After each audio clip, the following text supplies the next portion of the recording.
there. For more info, go to www.blackbusinessexpousa.com or call 919-308-9090 and hope to see you there.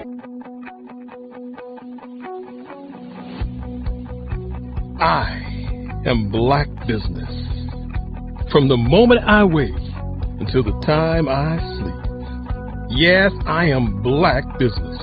I am Black Business. Tell me, are you Black Business?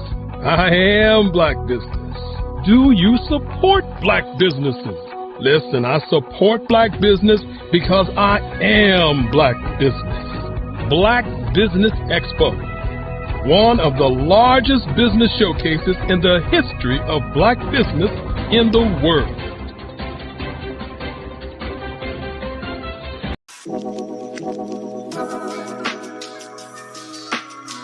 The African company and the African CEO is making a conscious decision to bring on someone external to the continent versus bringing on someone who is from Ghana or Kenya or South Africa.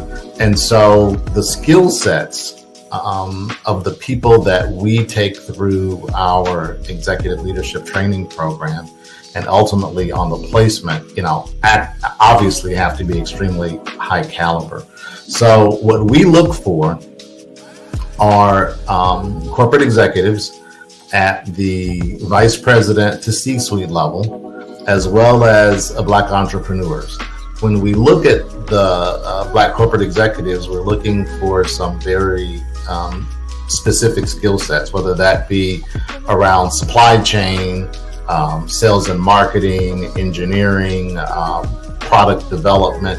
We want our folks to be able to add immediate value to the corporate board, right? And the other thing is, even if they don't necessarily have specific industry experience, they're bringing a diversity of thought.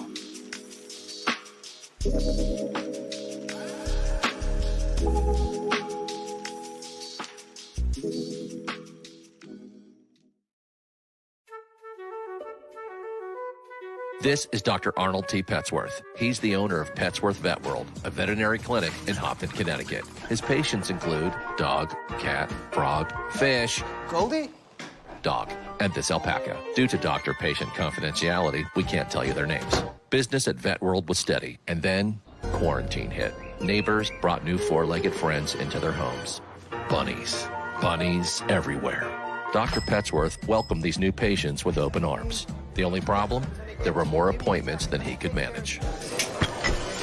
That's when Dr. Petsworth turned to his American Express business card, which offers spending potential that's built for his changing business needs. He decided to hire a new assistant, Julio, and with spending power built for business purchases, he used his card to furnish a new exam room. Together, Dr. Petsworth, Julio, and American Express Business made sure all the pets of Hopton got the love and care they deserve. And everyone was happy. Get the card built for business by American Express. What if you could build your own city? A place where every child can find nurturing people to help them achieve their full potential. A place where every adult can access job training support. Where health education is abundant. Where social justice ruled the land. A place without limitations. Welcome. You have arrived at STEM City, USA. It is what every city should be. A safe and trusted community where you find people and resources to help you become everything you are and beyond. STEM City is unlike anything you have ever experienced. It is a digital twin of the world around you, only better. STEM City is about energy and soul renewal. It is more than a digital world. You can almost feel the power of live cultural events, music, and theater. STEM City promises a better future for children with caring mentors and hands-on activities with dedicated tutors to support our youth. STEM City is your passport to a healthy lifestyle with weekly events addressing our community's many issues. STEM City is your financial well-being, with helpful information on wealth management, career advancement, job training, and so much more. STEM City is the community you deserve. It is the city where your dreams can come true. STEM City USA, a place in the sky that is accessible to all who reach for the stars.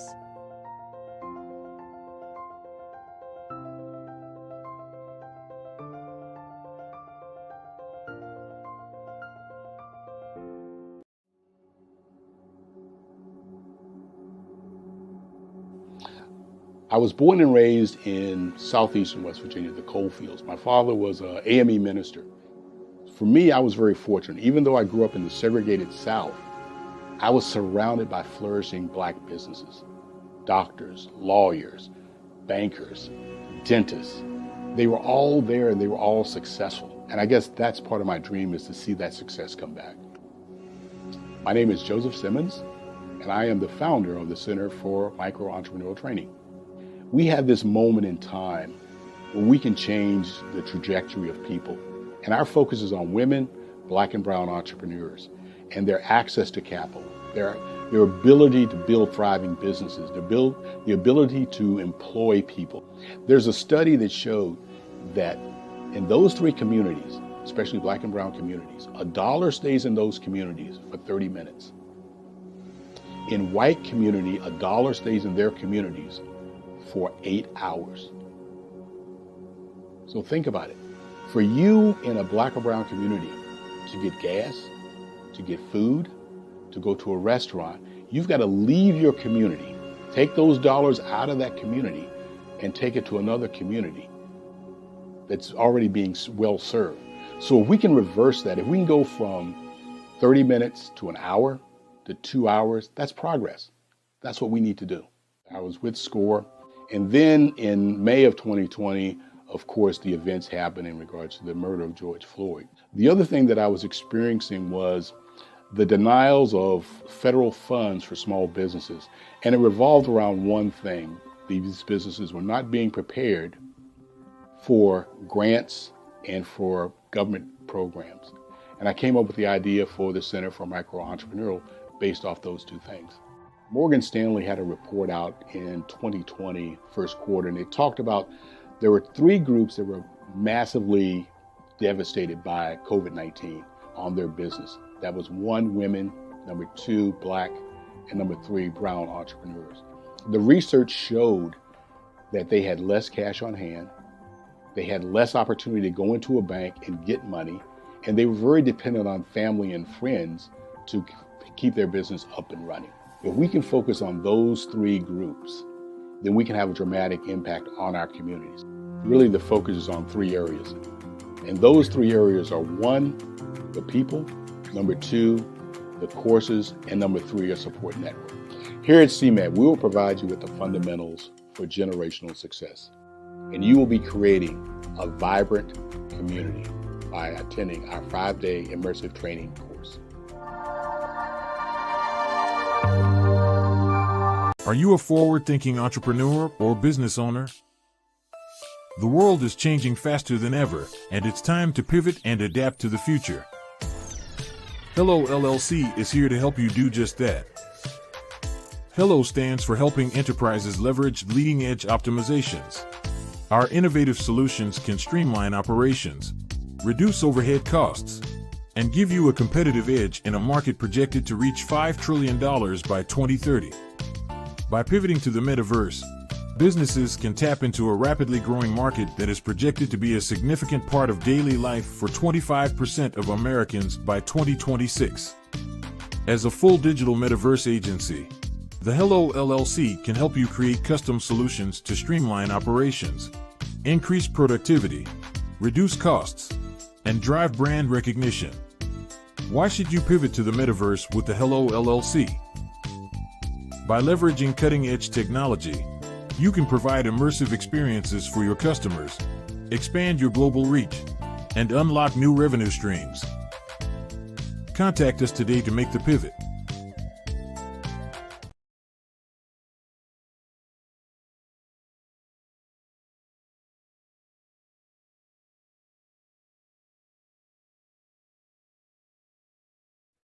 Hey everyone, it's Grant McGaw, CEO of 5-Star BDM and host of the award-winning Follow the Brand podcast and TV series, where I help you to build a 5-star brand that people will follow. My genius is personal brand development through intelligent communication and helping you achieve your business and career goals. I am a requested speaker on digital technology and brand development issues. I want to work with you to increase the value of your current opportunities while attracting new ones. Every one of you is unique, and we all share challenges that can be addressed through smart branding. As a super connector, I work with you as an executive coach to guide you along the complicated business and career development road, providing the enhancement tools and information you need to succeed. Together, I will help you succeed in today's challenging business climate. I will evaluate and measure your progress. Best of all, I am right alongside you every step of the way. Build the brand called you. Genius is common. Did you know women represent just 3% of Fortune 500 CEOs and less than 15% of corporate executives at top companies worldwide? Have you wondered what the secrets are to getting into the top ranks, whether in the private or public sector? Do you want to figure out how to stop being held back in your career or passed over for promotion? Then you're in the right place. Hi, I'm Dr. Madeline Ann Lewis, President and CEO of the Executive Women's Success Institute. I have decades of experience in the military, the federal government, and corporate America, and my mission is to help women succeed and tap into their full potential. I want to reach 1 million plus women around the world to become the leaders they are meant to be. So if you want to move into a management or executive level position, or maybe you are a female veteran transitioning out of the military into business entrepreneurship, then reach out to the Executive Women's Success Institute at 301-693-3284. Let us get you on the fast track to success.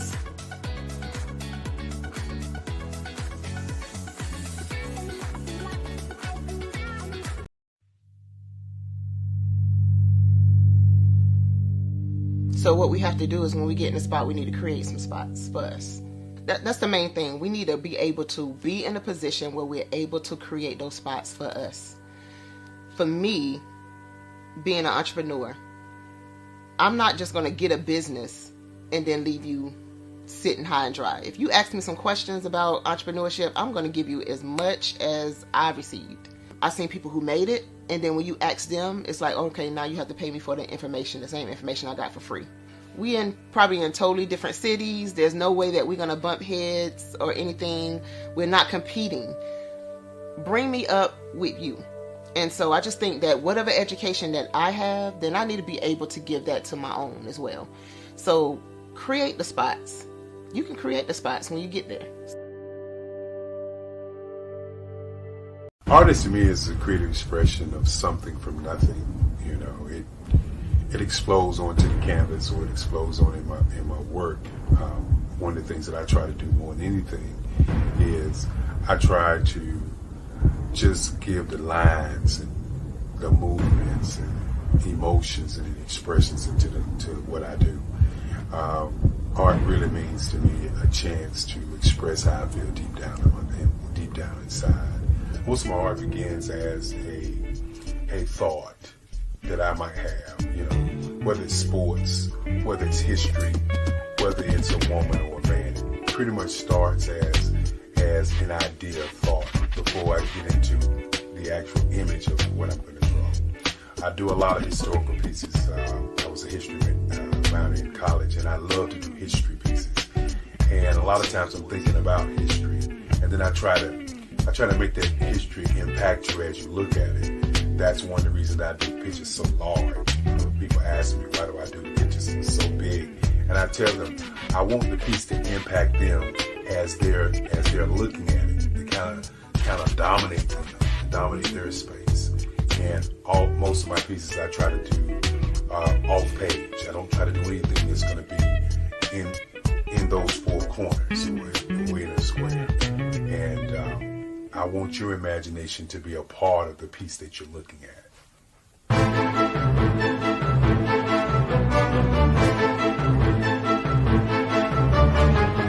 Sometimes you got to hear the news from the Black perspective, and more specifically, Black publishers. And that's exactly why you have to download the Hey Tie app, the largest mobile app delivering breaking news, videos, and podcasts from 200 of your favorite Black publishers. Yes, 200 Black publishers delivering news as it happens, literally all in one app. Go to HAYTI.com or download the app in the Google Play Store or Apple App Store. It's completely free, along with information that you can trust, so go check them out.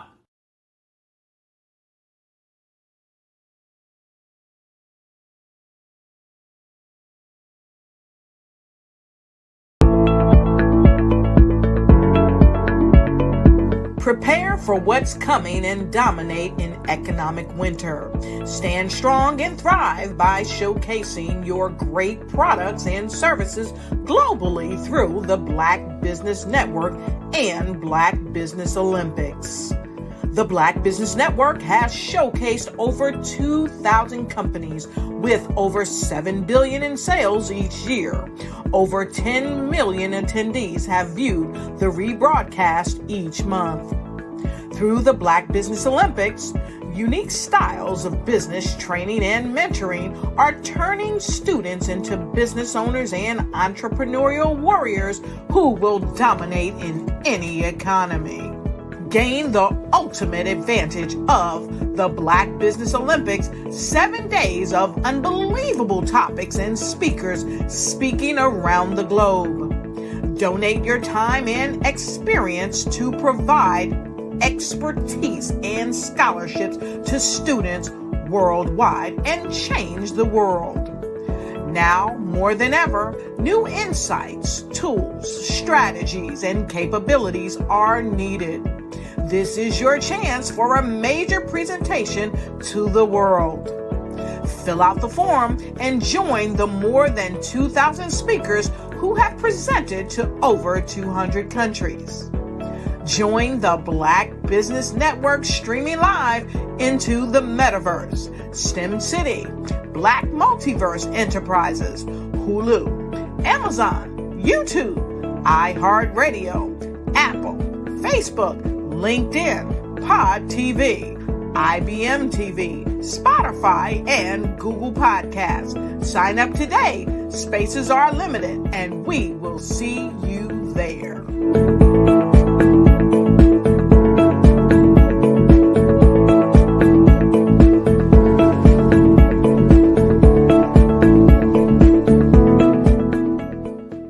Hello, I am Dr. Eric Kelly III, the visionary strategist and founder of the Black Business Olympics.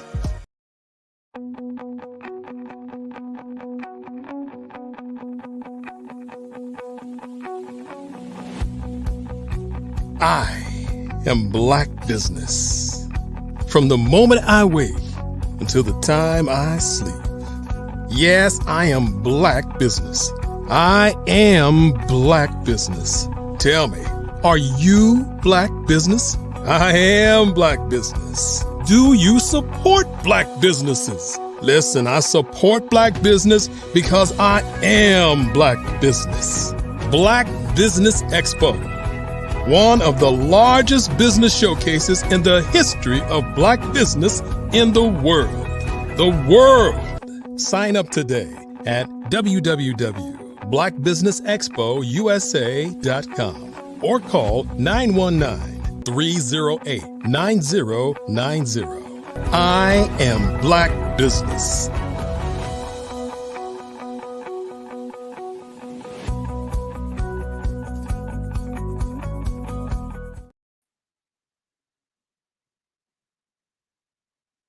Good afternoon, business owners, entrepreneurs, leaders, corporation. My name is Philip Newby, and I'm your moderator this evening for the Black Business Network. The Black Business Network is a 24-hour business network showcasing businesses, business entrepreneurs, owners, and leaders, both talking leaders worldwide. We have speakers from North Carolina, London, Singapore, Africa, Japan, and all throughout the United States. The Black Leaders Network is a global community sharing business knowledge, exposure, and experiences, and businesses around the globe. My next person on the Black Business Network is a legendary Roderick R.J. Stevenson. Mr. Stevenson is a musician and he's a multi-instrumentalist. He also a musical engineer, a composer, he conducts workshops in music education, and we're just going to stand by and have a side chat with him today on all his level of expertise and things he has done in his career regarding music. Good afternoon. Mr. Newby, how you doing? Good to see you today. Andy, you have a phenomenal bio. And well, thank you so much. I'm trying to do the best I can. You're doing extremely well. I want to just talk to you about a few things if I can. One of them is starting with this multi-talent instrumentalist. Yes, sir. I can ask that question comfortably because I was a music major. Okay. Good. I started playing music when I was 9. I just happened to be a preacher's kid, so I was in the church while Dad was having all those meetings, and I was able to occupy myself by playing on the keys on the keyboard, and picked up a song. My dad heard me, and the rest is history. Went on to learn ear-trained music, of course, for church, devotion service. You got to be able to play in all your keys. And then from there, took some formal lessons at the local music store. When I was in 6th grade, started playing saxophone, play alto, tenor, and baritone sax. Started playing the drums, started playing guitar. And then from there, it went to recording engineering and just kept going. Awesome. Now let me recap and get this. Percussion is 2 types, drums and piano. Mm-hmm. Woodwind, 3 types, and strings. Yes, sir. So when you said you took the music at that little music training, was that part of the theory that you developed your ear?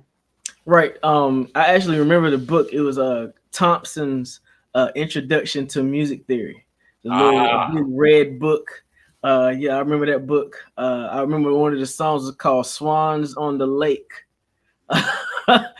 Sort of progressed you through ear and hand technique, reading the notes on the music staff, learning your treble and bass clefs, and then putting it all together. So that sort of helped.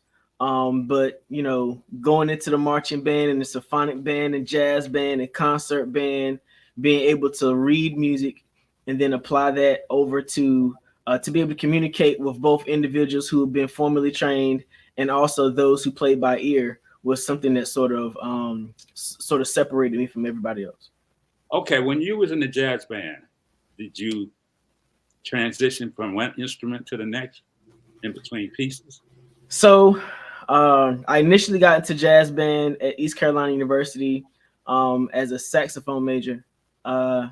Because I was more of a church musician at that time, I was more interested in playing piano. So I transitioned from a saxophone major to a piano major. Then my parents found out that I was majoring in music and put a screeching halt to that because they felt like business was a much more palatable career option for me out of college. Sometimes people only have an exposure at the level where they've been exposed. My parents being, church relative, had only had experience with musicians who were career musicians that couldn't keep life together from one week to another, had problems with substance abuse, was always working check to check, and they didn't want to see their son take that route for a lifelong career. So this sort of discouraged me from moving towards that kind of career. But after getting a bachelor's in applied economics, the first thing I did after undergrad was go find some music. And I was still strong-willed enough to make music my business until I made some other decisions. Awesome. Look, I got off script here a little bit, but you saw my expression when you said East Carolina, right? Yes, sir. That's right, because that's a very good musical school. Yeah, I remember Carol Dashiels was the dean of the jazz studies program at the time, and I was very impressed by his work and the different levels of exposure he offered the students. And I was just proud to be a part of that program. Well, you went to economics, so help me understand what got into you to create a concept, productions, and design. So when I was an undergrad and I was around between the junior and senior year, I told my mom that I didn't want to sit in front of computers all day. Because as an economics major, you're watching the trades, you're watching the market, you're watching day trading, you're watching annuities and all those sorts of things. I got recruited by Edward Jones, Northwestern Mutual, and some other firms. And I just could not see myself crunching numbers all day. And I told my mom I did not want a career that would cause me to have to look at a screen all day long. About 5 years later, I was doing design work, looking at a screen all day long. But it's been that career change for me. I had always been dabbling in design. My parents made sure that I had access to computers. I remember the big brick Epson computer. They bought our first computer and had the little floppy disk drive and all that kind of stuff. And I had Harvard Graphics was the first graphics program or software my parents got me. And from there, did some work on Microsoft Publisher. And then from there, went to Microsoft Digital Image Pro 10 because I refused to learn Photoshop until that PC crashed and I had no choice but jump into the nightmare of Photoshop. And then it just kept going. And between music engineering, graphic design, video production, it all sort of integrates in one way or another. And so I decided that would be a career field that would cause me to be as creative as possible and to help as many people as possible as well. Okay, which was part of my leading question after that. How did that evolve over the years? And did that produce multiple streams of income for you? Absolutely. Definitely being in the music industry, once you get that song written, you need music composed for it. You need music arranged for it. You need music recorded for it. You need it engineered. You need it mixed. You need it mastered. Then you're going to need an album cover. So you need a photo shoot. Then you need some graphic design. Then you need a website. Then you need some marketing. Then you need a promo video. And I just decided that I had the knowledge and the skill set and the patience to just be an all-in-one. So it caused me to be very experienced, and God blessed me with a lot of great opportunities. I was able to serve as the music director for American University's gospel choir. For a while, I was very active with the North Carolina Gospel Music Workshop of America chapter. Even was able to be a convention producer for the Gospel Music Workshop of America in 2010 in Tampa, Florida. And from there, one project referred me to another project, which referred me to another project. So music, ministry, and media have always intertwined for me and have always been able to open doors for one level of business to another. That's awesome, because what I can hear in your voice and your explanation, as well as your experience, is that musical gift and training that you have gave a synergistic flow to all those avenues of approach to what you have accomplished. And it's that's another form of music, wasn't it? Yes, sir. It all sounds like music to me. Yes, it sounds like music when you explain it to me. And I was just, wow, that's a good experience. Do you know what your life is like having that experience? I'm very blessed and thankful. I have two parents that love me very much. My father, he did his best to put the discipline and character there. My mother gave all the love, and my parents were entrepreneurs. So we owned the Christian Supply Store in Goldsboro, North Carolina, a 42-year-old mom and pop Bible and bookstore, one of the oldest in the state. And I grew up that way. I never saw my mom or dad punch anybody else's clock. I never saw them be an employee of anyone else. So growing up, it didn't make sense to me to not have the power and control of my own time, to be able to identify what my value was worth, and to be able to have the freedom to move and flow from one creative space to another creative space, and not be locked in or bound by a normal, workforce type experience. I see. I was going to ask the question. I had a question, how did you balance the role? But we already discussed that, because it's a musical flow in everything that you were doing. And it's part of your musical gift, education, and creativity. I'm a bit of a seasonal person. I say that because, in the summer, you're going to focus on marching band. In the winter, you're going to go over to concert band.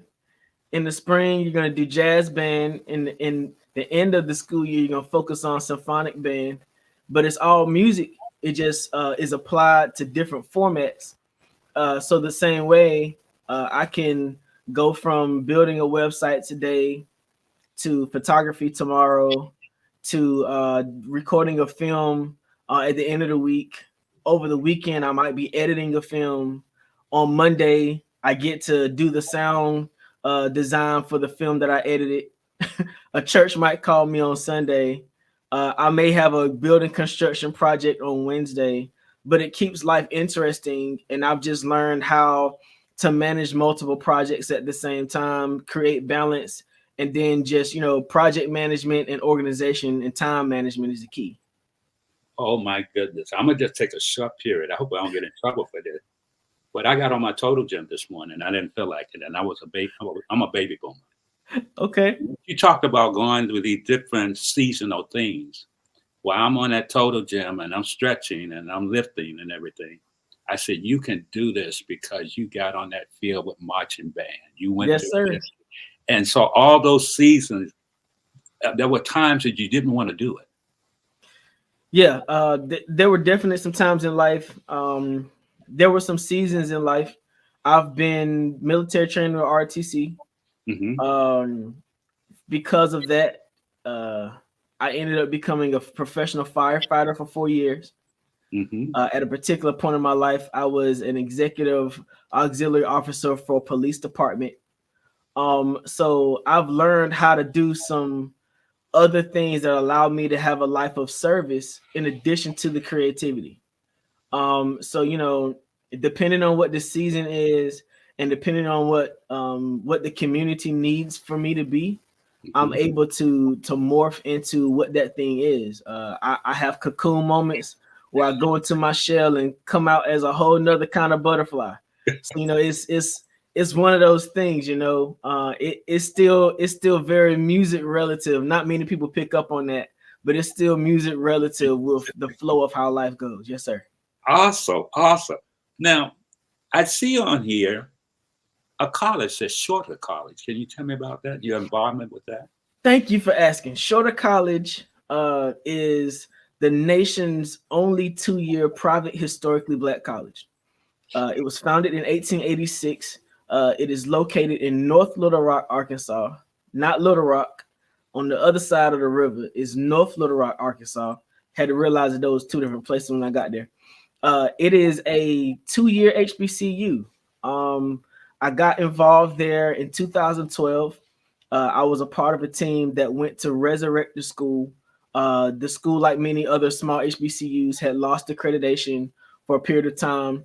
I was called in to give first consultation, and then after that was asked and invited to join the team to rebuild the college. We went from 4 potential students when I got there to over 250 students when I left. They also are an award-winning college, having presence in the juvenile justice program there in Arkansas, and they're making great pathways for young people who find themselves in sensitive life circumstances, but are being able to get educated while they go through their life process. So I'm very proud of the work that we did there, building and renovating old historic buildings, adding elevators, adding computer labs, those sorts of things. It was just amazing to see young people's lives change in a place that other people felt like would never live again. And I'm just thankful to have been a part of that executive team. I served there as the director of institutional planning and technology. So initially, I was responsible for developing the strategic plan of the institution, helping with the reaccreditation process, upgrading all of the technology to be on par with other institutions across the country, and just moving towards the advancement of the institution in the public and general public. I was the person who was responsible for developing the marketing campaign. I colorized the logo for the first time in the college's existence. And we used a tagline at the time called "You Fit Here" to draw individuals who felt like they didn't fit into a college atmosphere and let them know that Shorter College was a place where they could belong. So for a while, we saw grandmas going to school alongside their grandsons and granddaughters. And to see the change in the community and how it affect the economic development and passion for life was an amazing opportunity that I'll never forget. Wow. As a man, and I'm going off script again, but you did touch upon my next question about the marketing, branding, and the process that you just explained. Yes, sir. How old are you? How old am I? Yeah. Man, that's my secret weapon. I can't be telling people how old I am. I'm 44 years old. You look younger than 44. I know I still got that teenage ting in my voice. But yeah, I'm 44 years old. And I believe I'm this young looking because God got a lot more for me to do. I try to take care of myself as much as possible. But yeah, I'm thankful to still be youthful. I'm thankful to still have sense enough to listen to my elders. And I just believe that, I believe in having a life well lived and seeing exceeding abundantly in life. Yes, sir.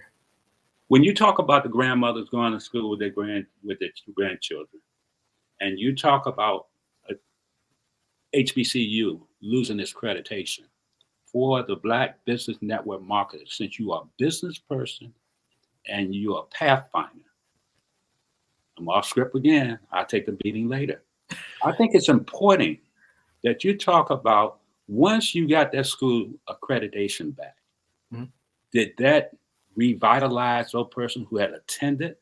And when you attend a university or any higher education and they lose accreditation, that means that whatever you achieve is non-void. Did that get revitalized when you got the accreditation back?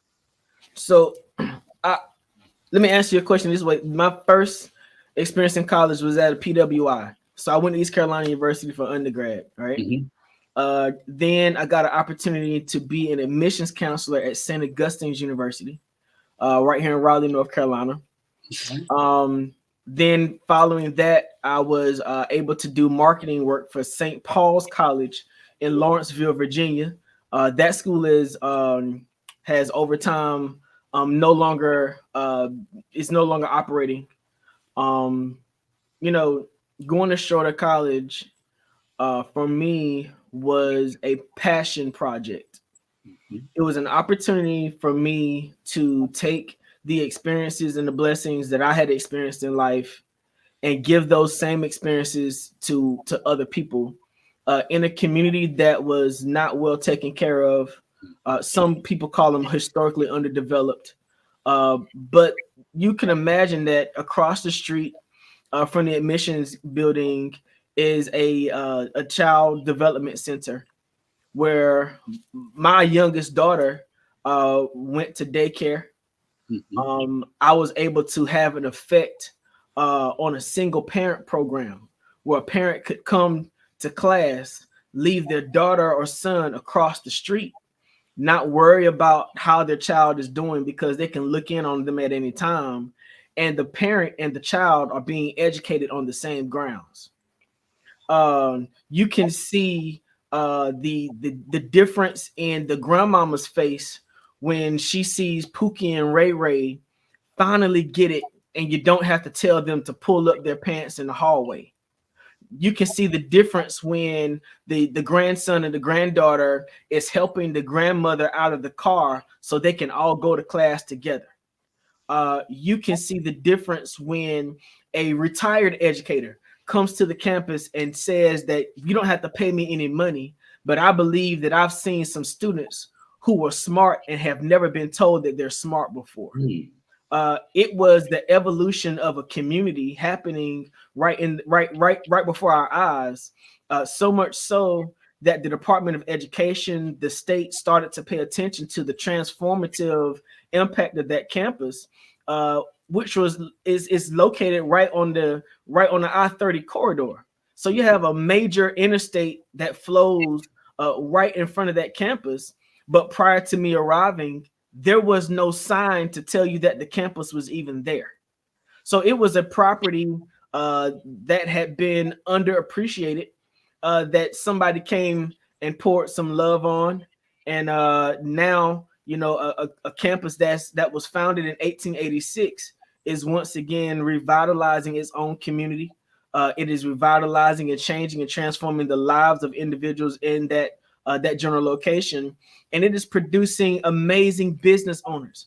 Some of the students that I mentored while I was there went on to get their bachelor's degree, even their master's degree. They're strong educators and entrepreneurs in their particular areas and fields, and they're doing amazing work because they were able to experience a shorter college that somebody went back and remembered and was willing to invest the kind of capital necessary to make it a thriving institution again. Actually, they just reinitiated their participation in junior college basketball. Shorter College had previously been a junior college powerhouse. Nolan Richards, when he was at the University of Arkansas, used to go to Shorter College and send his high school preps to over there, his high school prospects over there, so they could get their grades up and get involved in the college process, so they would be ready for the University of Arkansas. A great historical fact is that Allen Iverson was at Shorter College when John Thompson came and brought him to Georgetown. So Shorter College has now been able to revive itself, revitalize its community, and now it stands at one of the nation's great stories in the revitalization of a historically Black college and institution. Wow, you have really educated me today. Iverson is my homeboy, but he's much younger than I. I had no idea he had that Shorter College experience. Yes, sir. I do know how he got to Georgetown. You're just amazing, and I don't really appreciate it. I know the Black Business Network viewers are getting a great deal out of this, and I will see this again. Yes, sir. But now that you mentioned something about how it was under-advertised, could you talk about and share with us how you share your insights with your blogging and all the things? Are you still doing it, and what insights do you share with your blogging? So, I once my tenure there at Shorter College was up, I'm also an ordained minister, a pastor and church planter. So what I did was I took an opportunity in Tampa, Florida, as an executive pastor of a large size church. I've always wanted to see our community win. I've always wanted for Black business owners to have the same access to brand marketing and placement that other business get. And definitely in my position at Shorter College and even in my positions in other markets, I've noticed that by and large, the access to the highway billboards is not normally afforded to Black and brown businesses. It is almost priced outside of the range of a small business owner. But other communities have grants, other communities have endowments, other communities have access to finances that our Black community cannot always get access to. So as a person in the design industry, as a person in marketing and branding, and even music, it's always been my passion to level the playing field. So I'm able to bid on corporate contracts, to go through procurement processes, to get my hands on state, federal dollars, to be able to bid on larger projects, so that I can offer discounted rates to small Black business owners, so that they don't have to worry about somebody taking less than quality images of them, someone giving them less than industry design work, so that they can afford to have a chance to compete in the industry alongside their white counterparts, and not only equal, but succeed and be an industry changer of their own. Somebody opened those doors for me, and I believe just how I was raised, it's my job to open those doors for other people as well. Awesome. That's awesome. I noticed that you have tell me about some memorial moments that you have as a presenter, speaking various Christian education and at educational congresses and workshops. Yes, sir. Because I'm young looking, they always bring me to Christian education congresses to inspire young people, but I also get an opportunity to speak to pastors and ministry leaders about the innovation and technology in the world, and how oftentimes the church is being left behind because it's stuck in the areas where it's comfortable. And so I've had the opportunity to speak during the Reimagining Church virtual summit for a few years consecutively. I've been able to speak in Chicago and New York and other places about revitalizing urban environments that are like what churches can do to become a vital part of their communities. Even in Tampa, Florida, I was able to plant a 240 plant community garden, so that the young people in the community where I served could get healthy food options outside of just lunch at school. During the pandemic, a lot of communities suffered because the children were not able to easily access food options. So being a pastor, I took it upon myself to find the solution to the problem. And once I committed to becoming the solution, people in the community came to give support to the programming that we did. So it's my endeavor to make equal access to not only marketing, but to food, to education, to business opportunities for individuals in our communities, so that we can rock the block. And rock the block is spelled ROC. That means reconditioning our communities.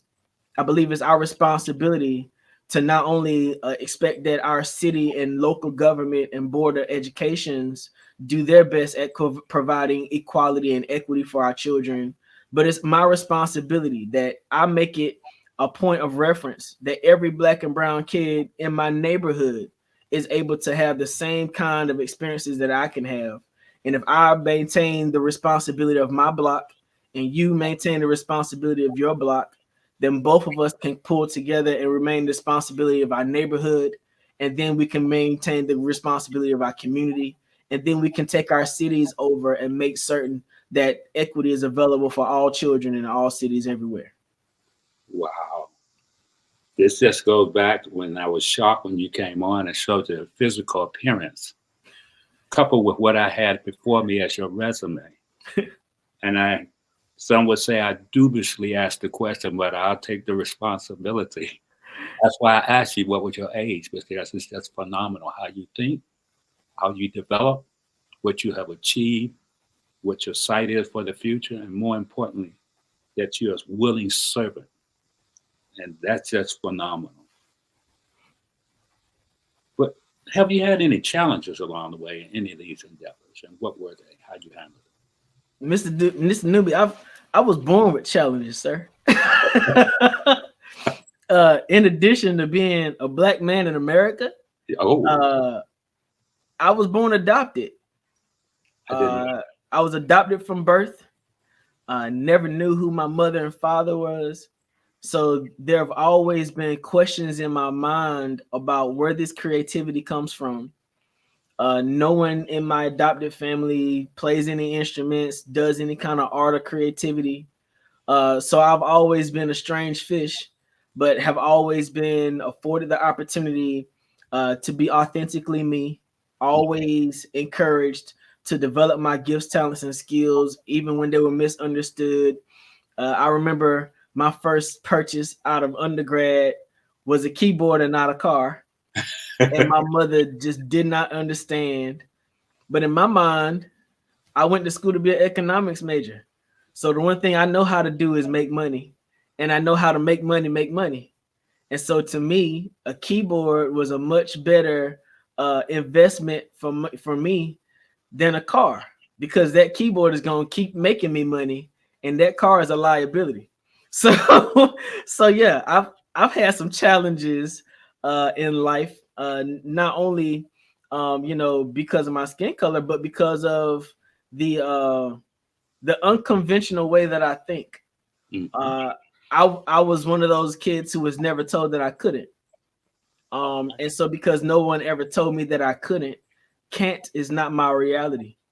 So I don't have a problem communicating effectively to address the barriers that are ahead of me.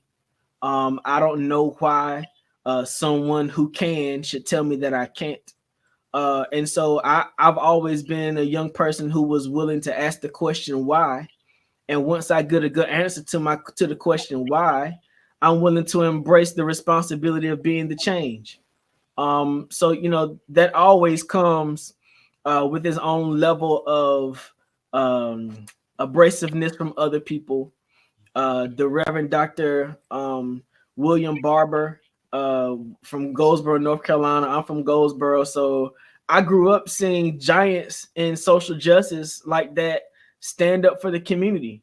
And because that's the environment I grew up in, I do this honestly. It's not because I'm trying to make a name for myself. I steer to the back of the room as long as the business is being taken care of. But if it's not being taken care of, I embrace the responsibility to make a change in the world, to make certain that everyone has the access to what living effectively should be, and exceeding abundantly above all I can ask or think, according to Ephesians 3:20. I'm a preacher. I had to throw some Bible in there. Oh, I got it. I'm not the man of the cloth, but I'm a man of the word. Yes, sir. Yes. Outstanding. So at this point of the things you're working on, the things you have accomplished, what are some upcoming projects and initiatives that you're still excited about doing? I'm excited about coming home to North Carolina. I'm in transition from Tampa, Florida to North Carolina. Been afforded the opportunity to go to a few meetings about some things that are progressing. I plan on getting my general contractor's license within the next couple of weeks, so my design company can move forward and work on some more commercial design projects. And I'm working also on developing a film production studio here in Eastern North Carolina. There's a great deficit in the arts community here, and I see a major opportunity for us to not have to go to Atlanta and LA to produce quality content for our community that we can be proud of. And I want to be a part of that change in our community. So God has blessed me to be able to open some doors in those aspects to expand in business, to yet venture into another season, and to provide some opportunities for employment for individuals in our community. All right, R.J. Stevenson, we had an extraordinary conversation. You're an extraordinary person. You have provided extraordinary information. Would you be so kind to tell people how to get in contact with you? Because we at our time at this point. Sure. My name is R.J. Stevenson. I'm the CEO of Creative Concepts Production and Design. It's 5 o'clock. You can find everything about me at www.rjstevenson.com. You can also go to www.thecreativesuite, spelled with the K.com. And I look forward to connecting with you and working with you soon. Thank you. Thank you so much, sir. Phenomenal. Tanya T. Wise, who is here from the great state of Maryland. Tanya, welcome and thank you for being.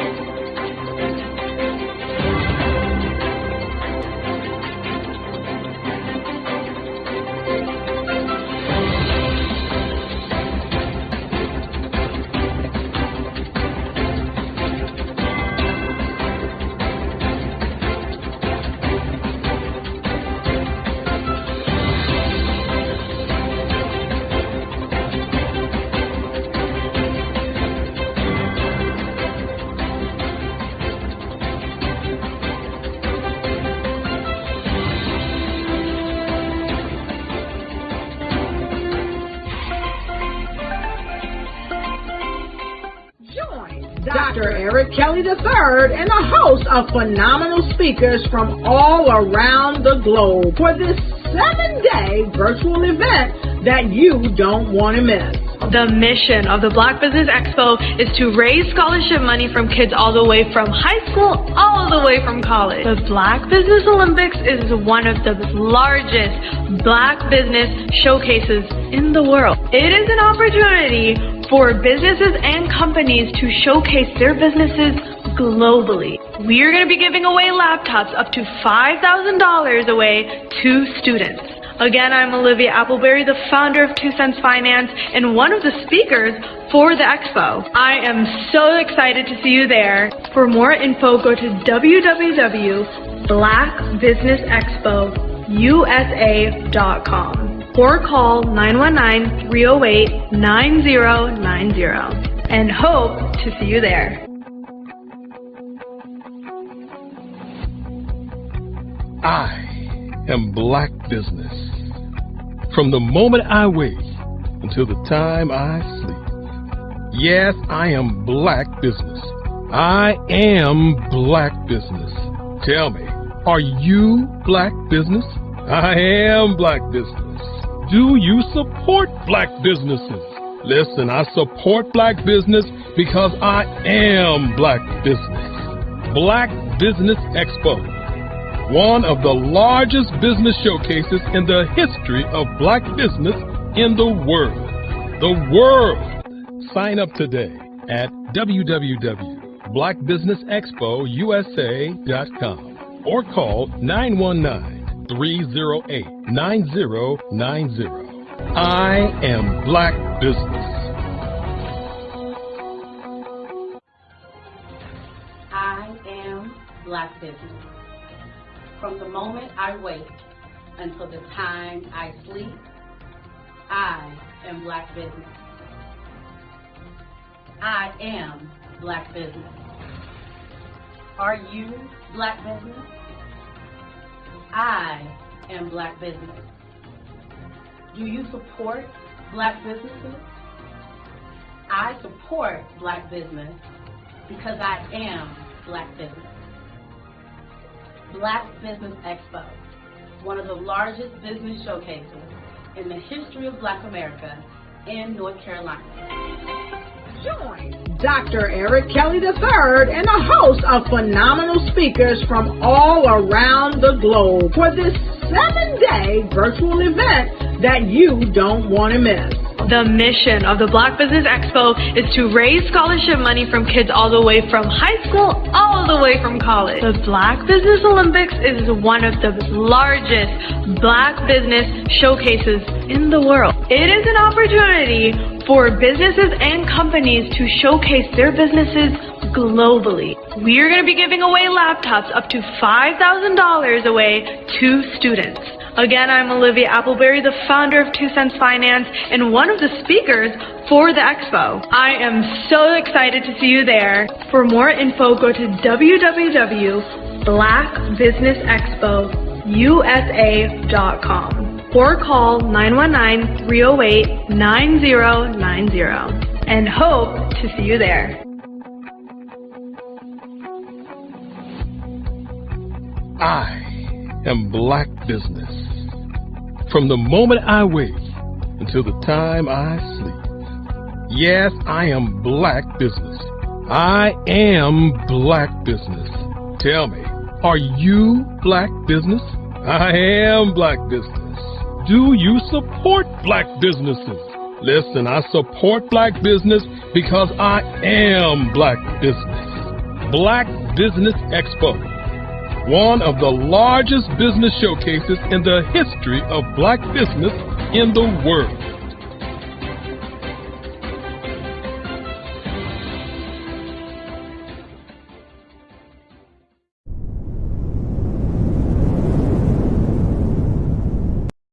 I am from Washington, D.C., but I was raised in Durham, North Carolina. I came to Durham when I was about 5 or 6, and then I traveled back and forth to D.C. because it's where my people are from. One of the unique things about my family is my mother, she's also an artist. She does quilting, and she does a lot of artistic things. And then my son, he draws with both hands, his right hand and his left hand, like I do. So that's kind of a family trait. And then my other son, he's a videographer, and my daughter, she works, she's a regional vice president for Sunglass Hut. When you start out drawing and sketching, you want to continue to explore, you know, each avenue. I do pastels, I do pen and ink, I do painting, I do acrylics. I haven't done oils yet. But I try to do all facets of art. What I say to a lot of times to people is, you know, you can't put yourself in a box when you're an artist. You have to explore. And over the course of my life, I've tried to explore different mediums. I also do sculpture as well. I choose my subjects by the intensity that they have in their faces, or the intensity that somebody is moving, because I do more than portrait drawings. I also do I do abstract, and then I do figurative drawing also. Well, what happened in this particular show is that I started out trying to come up with something that would be a little bit different than what everybody else is doing. So I was working on a Barack Obama show, and they wanted me to do some paintings of Barack. And so what I did was, because of the deadlines, I kind of did it kind of fast. And then I realized when I was doing it fast, I enjoyed it. And so then I started doing other pieces the same way, and I started to enjoy those pieces also. And so I came up with this particular style. And it's a style of lines and colors. And what's interesting is that when I was in college, I did a show called Lines, Colors, and I talked about the boldness of the blacks, the hotness of the whites, and this is how this has come about, you know, later on in my life. And the colors comes from a lot of the entertainers that I work with, where they wear different colors. They don't wear, you know, your plain reds or your whites. They wear different colors, and so that's also another piece of what's giving me the colors. The subtitle of this show is Faces That Speak Life. That's real critical. Faces that speak life. Each one of these pieces is a life source and a life energy that's being put on display for people that are looking at it. You know, I always say in terms of my art, it's not important that I draw them. It's important what you get out of what I draw. You know, I don't try to just draw it because you like it. People wanted me to do prints. I didn't do prints. You know, people asked me to do different people, but the people that I choose are people that make a difference in the lives of people in the world. So the human landscape idea was, again, as I say, the lines represent your emotions, it represents your ideas, and it represents your journey as a human being. And that's why you get the different pieces and the different looks. And as you notice, I try not to do one look that looks alike another look. And that's what's the most important part of this show.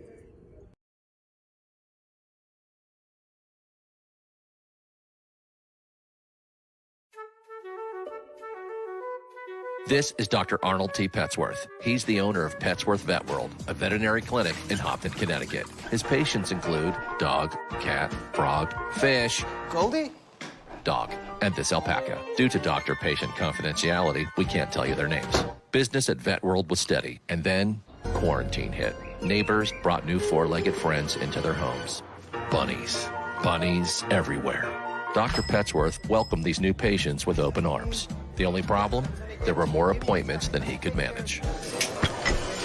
That's when Dr. Petsworth turned to his American Express business card, which offers spending potential that's built for his changing business needs. He decided to hire a new assistant, Julio, and with spending power built for business purchases, he used his card to furnish a new exam room. Together, Dr. Petsworth, Julio, and American Express Business made sure all the pets of Hopton got the love and care they deserve. And everyone was happy. Get the card built for business by American Express.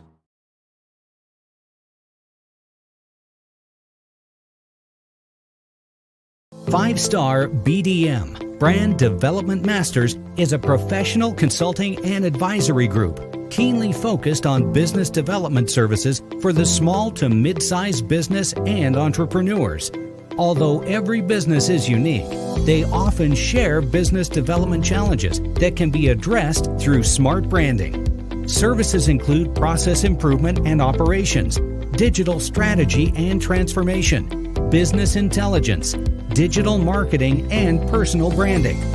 Our business and personal branding company has helped a number of professionals and organizations to optimize and grow.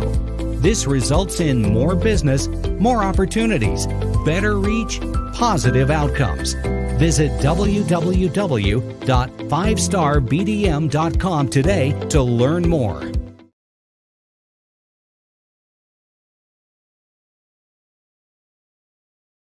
Artist to me is a creative expression of something from nothing. You know, it explodes onto the canvas, or it explodes on in my work. One of the things that I try to do more than anything is I try to just give the lines and the movements and emotions and expressions into what I do. Art really means to me a chance to express how I feel deep down inside. Most of my art begins as a thought that I might have, you know, whether it's sports, whether it's history, whether it's a woman or a man. It pretty much starts as an idea of thought before I get into the actual image of what I'm going to draw. I do a lot of historical pieces. I was a history minor in college, and I love to do history pieces.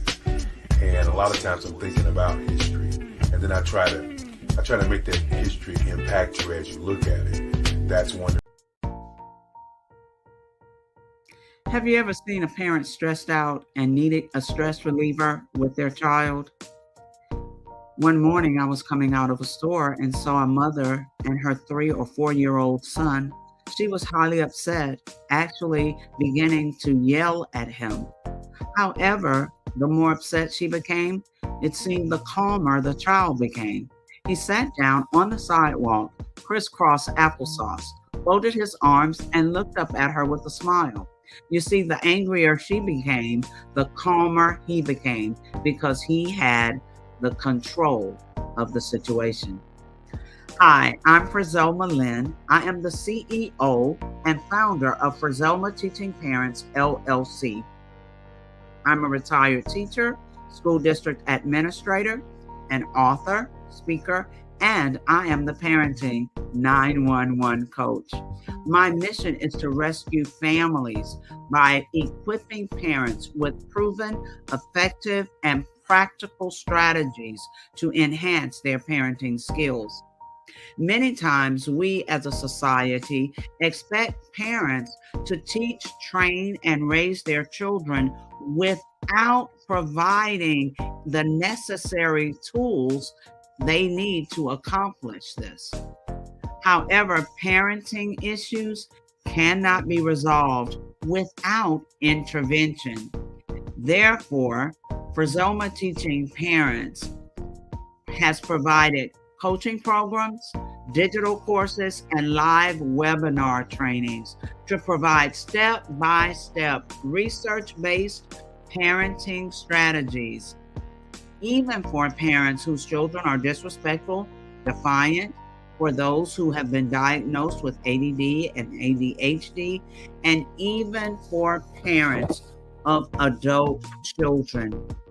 No longer will you have the need to feel like you are a failure as a parent.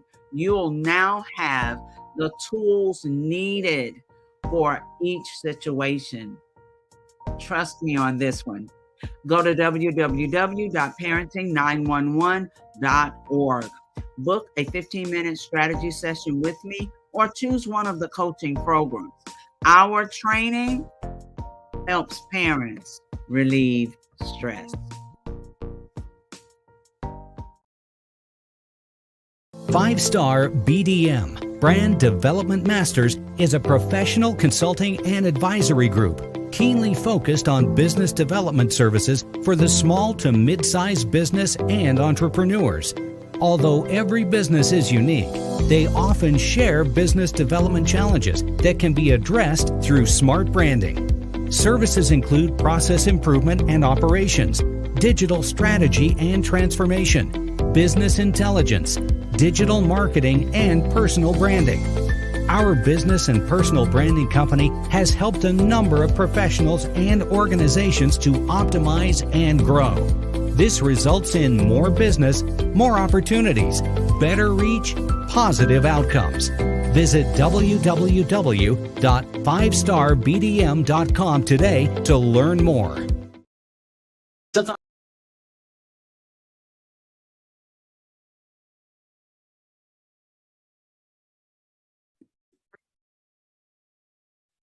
Hello, I'm Dr. Madeline Ann Lewis, President and CEO of the Executive Women's Success Institute. And my genius is helping women accelerate the path to success. You know, I was blessed to have strong women in my life who encouraged, motivated, and pushed me to do my best and to never even think about giving up on my dreams. So I say to women, we must show up to rise up. We have talents and potential, but who will see them if we don't speak up and get noticed? I know that women are a tremendous resource on this planet, and there is nothing more fulfilling than helping a woman tap into her full potential. I do this because I want to be a part of helping as many women as I can to show up, to rise up. I do this because genius is common.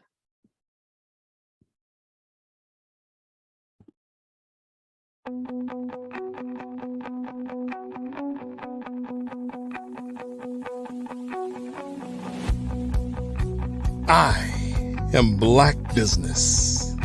From the moment I wake until the time I sleep. Yes, I am Black Business. I am Black Business. Tell me, are you Black Business? I am Black Business. Do you support Black businesses? Listen, I support Black business because I am Black Business. Black Business Expo, one of the largest business showcases in the history of Black business in the world. The world! Sign up today at www.blackbusinessexpousa.com or call 919 308-9090. I am Black Business.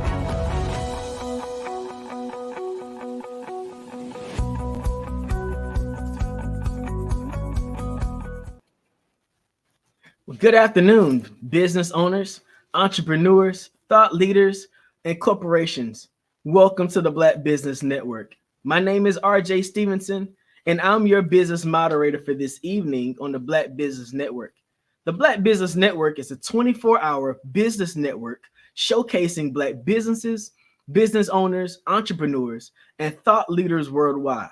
We have speakers from North Carolina, London, Singapore, Africa, Japan, and cities all over the United States.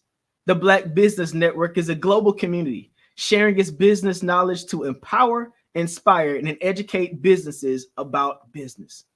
Frizelma Lynn is the Parenting 911 coach with the objectives of disarming dysfunction and rescuing childhoods through equipping parents with effective parenting strategies. Parenting 911 follows the coaching model, resulting in building a healthy and solid family structure and a positive home environment. As a retired teacher, assistant principal, an adult and community education coordinator, and federal programs coordinator, all of her educational background is compiled with her parent coaching and personality profile certifications to promote a deeper family connection through structure, communication, relatability, and empowerment. Mrs. Lynn and husband are parents of 6 adult children and 9 grandchildren. She is a cancer survivor and thriver who continued to teach, coach, and mentor in the face of her life-threatening adversity. Through this experience, she became a published award-winning author.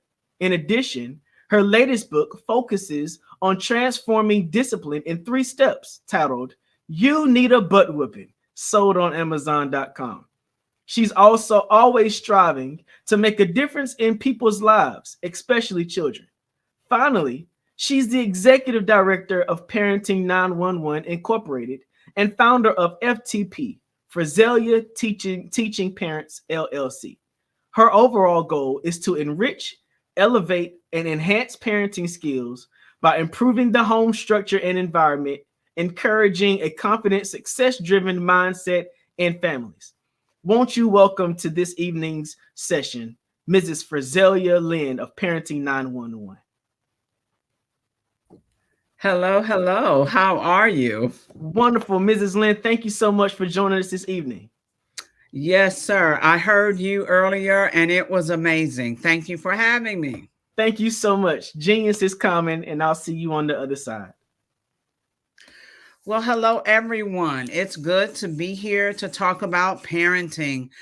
I am Frizelma Lynn. I am the Parenting 911 coach.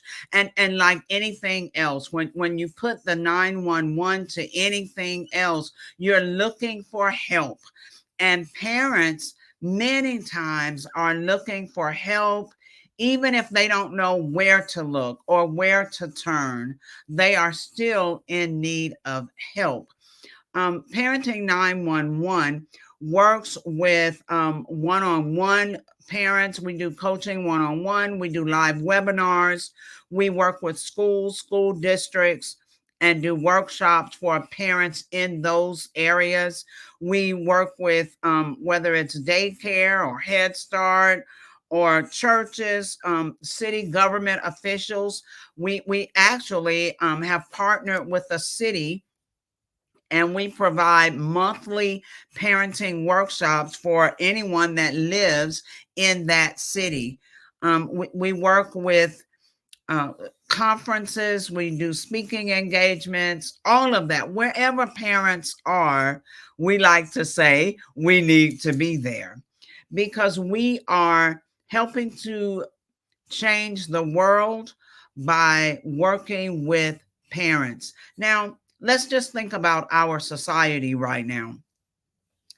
A lot of things are going on, a lot of hurtful things, a lot of things seem out of control, out of order, moving too swiftly.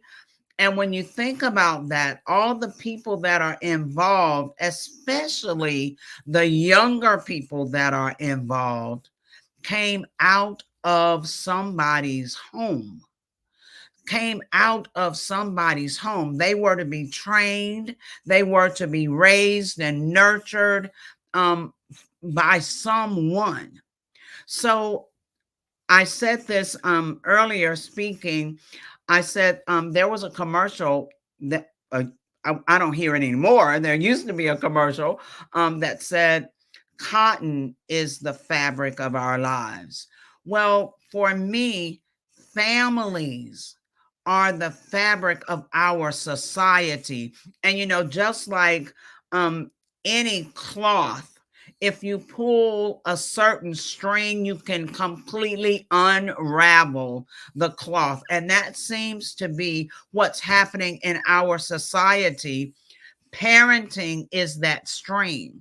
And if we don't provide strategies for parents, equip them with what they need to be better parents, the most effective parents they can possibly be, then we see our society crumbling day by day. One thing about parenting, it's one of those touchy subjects. Yes, I understand, it's all around us, but parenting is still a touchy subject. So let's just talk a little bit about some of the fears that parents have. Many parents, because parenting seems to be so natural, many parents have a fear that they don't know how to parent well. And if that's the fear, they are afraid many times to ask questions because they don't want someone else to know that they don't know how to handle certain issues. Remember, it's supposed to be so natural. Well, we have to learn that there is help. Frizelma Teaching Parents provides help for parents, regardless to the fears, regardless to what's not quite going right. I tell parents all the time, I'm not here to judge. I'm here to nudge you forward, to provide for you the strategies that you need to enhance parenting skills. Some parents have a fear of judgment. They already feel that eyes are on them. So they are afraid to make a mistake. They are afraid to handle situations from the heart. They try to replicate, what their parents did or what they see their friends doing. But we have to understand parenting is not an emotion. You have to take time to think about your family, the structure. And if you don't have structure in your home, Parenting 911, the coach, I help you create the structure that you need to hold your family together. But we have to stop worrying so much about what other people will think, because trust me, they already think something. But we have to make sure we're doing whatever is necessary to help our children be the absolute best children they can be. Many parents, the trouble is the time, time. Children spell love time. They want more time with us, more of our time. They want to be able to sit with us and talk with us and laugh with us and enjoy the moments with us. Most of us are too busy. So we have to make sure we carve out time to spend with our children. In coaching programs that I present, I make sure parents understand Every day, you need to have a few moments, if possible, with your child. If you have multiple children, then that means you've got to carve out time throughout the week to spend with each one of the children. All of them want your time. All of them. Children love their parents. They want to be around them. They want to be with them. They want to mimic them. You know, they want to laugh like them and talk like them and walk like them. Why do you think young children put their feet in the shoes of their parents? Because they want to be like their parents. We have to carve out time with them so that they will know more about us, so that they will know that we love them enough to put the cell phones down, to close the laptops, to look them in the eye and be active with them. So parents have many fears. One parent asked the question, what do you do when your child wants to be around their father? This was a single parent, but the father doesn't want to be around the child, and vice versa with mothers not wanting to be around their children. And the question really meandered to, do you try to force that relationship? And so my response to them was, why would you force a relationship on your child? You have to explain to your child that sometimes, you know, parents may not have the necessary tools or know how to love enough to bond with their children. You don't want to make the other parent look like, you know, the bad guy, the bad girl, because trust me, if that's the case, they will make themselves look that way in their children's eyes. So sometimes the fears are just the unknown, not knowing what to do. As one mother said, she is a very calm person. She said when she was being raised and her parents asked her to do something, she did that. But now she's raising boys, and the boys are so energetic and have such a strong will. So she's struggling with knowing how to manage them. Parenting does take us out of our comfort zone, and we have to be willing to learn what we don't know. We have to be willing to work on weak areas and strengthen those areas to help our family structure grow and build. When we talk about time, and most parents are so busy juggling so many different things.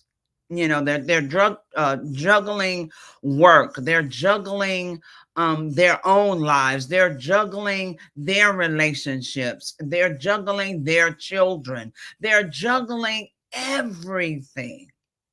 And many times when you have too much to juggle, something gets left out. And unfortunately, the children many times get left out. I want you to think about the days raising children go by slowly. They go by very slowly. But when you look around, the years go by quickly. Before you know it, that newborn will be one. And then you look around again, and that newborn is now crawling. And before you know it, that newborn is ready to go to pre-K. The years go by quickly, and we have to make sure we don't allow them to pass by as parents and not truly be active in the journey of parenting.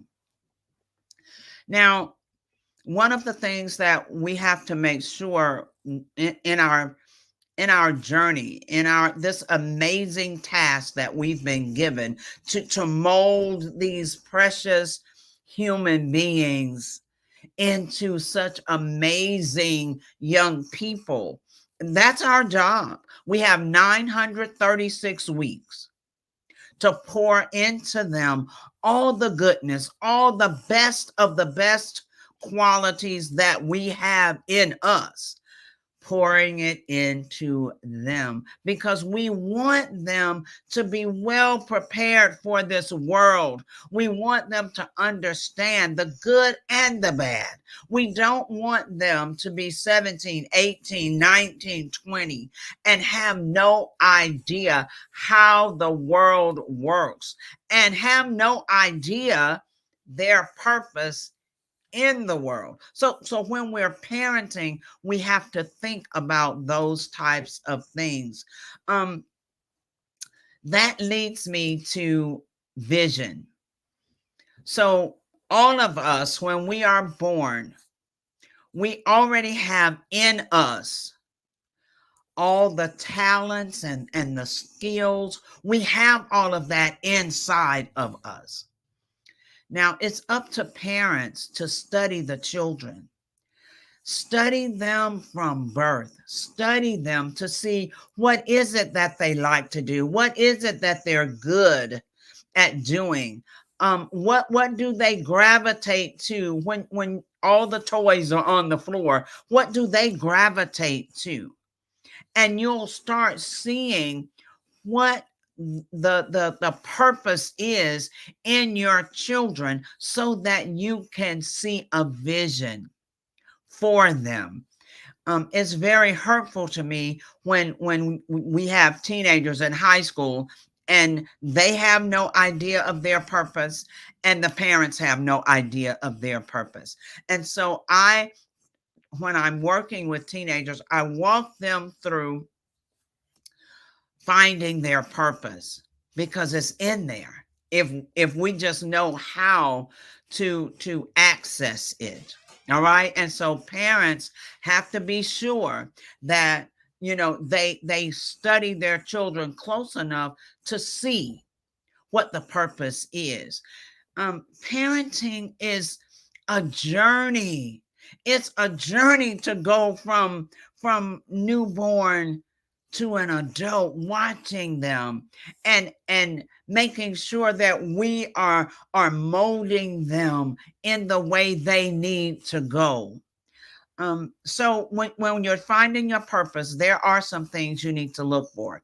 You need to make sure that it's something you know how to do really well without having any training. For some reason, you can do that. Well, for me, the DNA, God already puts into everybody what it is that we are to do here on this earth.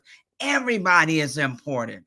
Every single human being is important. So it has to be something you can do well. And then it has to be something that you enjoy doing, because a lot of us are jacks of many trades and not necessarily masters of any, but it has to be something we enjoy. And then it has to be something that helps other people, that we can do to provide a solution, an answer to a problem. When you start looking at your children and looking at what they do and looking at what they always gravitate to, you should see in them their purpose. As a child, I loved playing school. So in the garage, my parents were both teachers. So my mom made sure we had a couple of old school desks and books galore, books everywhere, and paper and pencil, all of those school supplies. So when friends would come over, one of the things, let's go to the garage and play school. And guess who would be the teacher? I would be the teacher. And we would have class. We would enjoy it and laugh and talk and read and do mathematics. And we had school. And I always gravitated to teaching. Well, that's what was in me. And I became a teacher. I'm still teaching. Even as a coach, you're guiding and helping others. So I'm still doing those types of things. I do want to make sure that I let parents know not to give up on their children. Yes, parenting can be difficult, and even more so if you're not sure of what to do, how to handle issues, you don't know, how to be creative about how to manage things. It can be difficult if your children have gotten to a point where they are disrespectful and defiant, and you don't know how to regain control.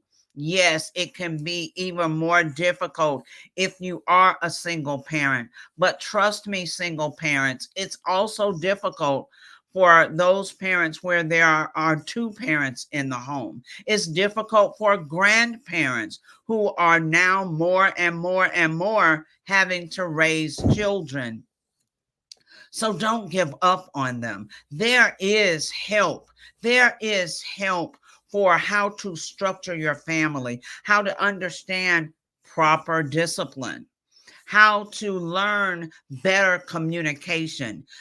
Better communication is so important because as the children grow and develop, we parents, grandparents, guardians must also develop in our communication. I like to tell people that parenting is like dancing. I enjoy dancing. But when the rhythm changes, when the music changes, the dance has to change. Parenting is that way.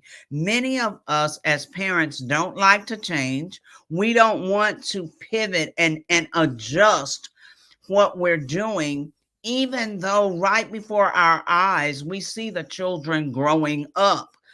We have to learn how to pivot. We have to learn how to make adjustments. So don't ever give up. Help is here. Help is here for you. Now, I'll end hopefully with talking about working with schools, working with school districts, churches, all of that. Wherever parents are, they need guidance. One of my quotes is, all parents at some point along this journey need a coach or some guidance to help them along the way. All of us. I know grandparents think they know everything, but trust me, I'm a grandparent. We don't know everything. And when we reflect back, there are times we'll see where we made mistakes and we need to apologize to our children. So working with schools, school districts, churches, cities, what we're as Parenting 911, we're trying to help administrators, government officials, city councilmen, pastors, all of the above, and then some, understand that a workshop once a year is not going to make a significant change as far as helping parents, because parents, like everyone else, need accountability. So we have to get it in our minds that we need to do something more consistent with our parents to truly help them receive the equipment, the strategies they need to implement at home. You see, a one-time workshop, and remember, I'm a retired teacher and school administrator. I'm a retired federal programs coordinator where we handle the federal monies coming into the school district. And with those federal monies come the stipulation for parental involvement. But what so many people will do is just put a check mark. We did something. We have to make sure that what we're doing is truly transforming lives, because in the end, it's the children that we are trying to help make their lives so much better. As parenting, as the parenting 911 coach, I am at a point where I'm reaching out to start training other coaches. What I've also noticed is that school districts and schools may or may not have a parent liaison or a parent director or coordinator. Even if they do, that person may not have ever been trained in how to have parent workshops. And so I'm reaching out to start training those people, the parent liaisons, how to facilitate parent workshops, how to help school districts and schools have and hire parent trainers, parent coaches that can work with the staff and work with the parents in their districts. You see, we've got to reach parents. If families are the fabric of our society, we have to reach parents. And what we see is that we're doing so much on the top end. We're doing so many different activities and different programs with the young people, with the children, but we're sending them right back home into the same environment that was already, for many of them, traumatic. That was already, for many of the children, lacking parenting skills. So we must work with the parents. I'm working more with churches, because we've got to reach parents everywhere. We can't just think that, oh, if we reach the schools, that's it. No, we have to reach parents at work. So I'm willing to work with HR directors and present personal development, because when your employees are struggling at home with their children, trust me, they cannot provide top quality performance at work. And yes, I know, leave the problems at the door. We're all human, and every one of us realizes we try, but we really can't. But when those employees are receiving the strategies and skills they need to help calm things down at home and structure things better at home, then the performance increases at work. So we need to do parent coaching everywhere across the spectrum, and not just at school. It has to be throughout the community. Wherever children are, parents are there as well. And we need to make sure we're reaching parents. Now, we are coming up on a new live webinar for working parents. Wouldn't you love it to just get home from a hard day and be able to relax? Everything's running smoothly at home. Everyone knows what they need to do. And you can sit down and just maybe have 10 minutes, just 10 minutes of peace. Yeah, it would be wonderful.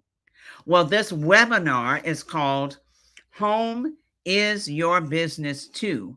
It is a live 8-week webinar that teaches and coaches you how to have that calmness at home. Sometimes we as leaders, we handle the job wonderfully. We manage the job very well. It is structured well.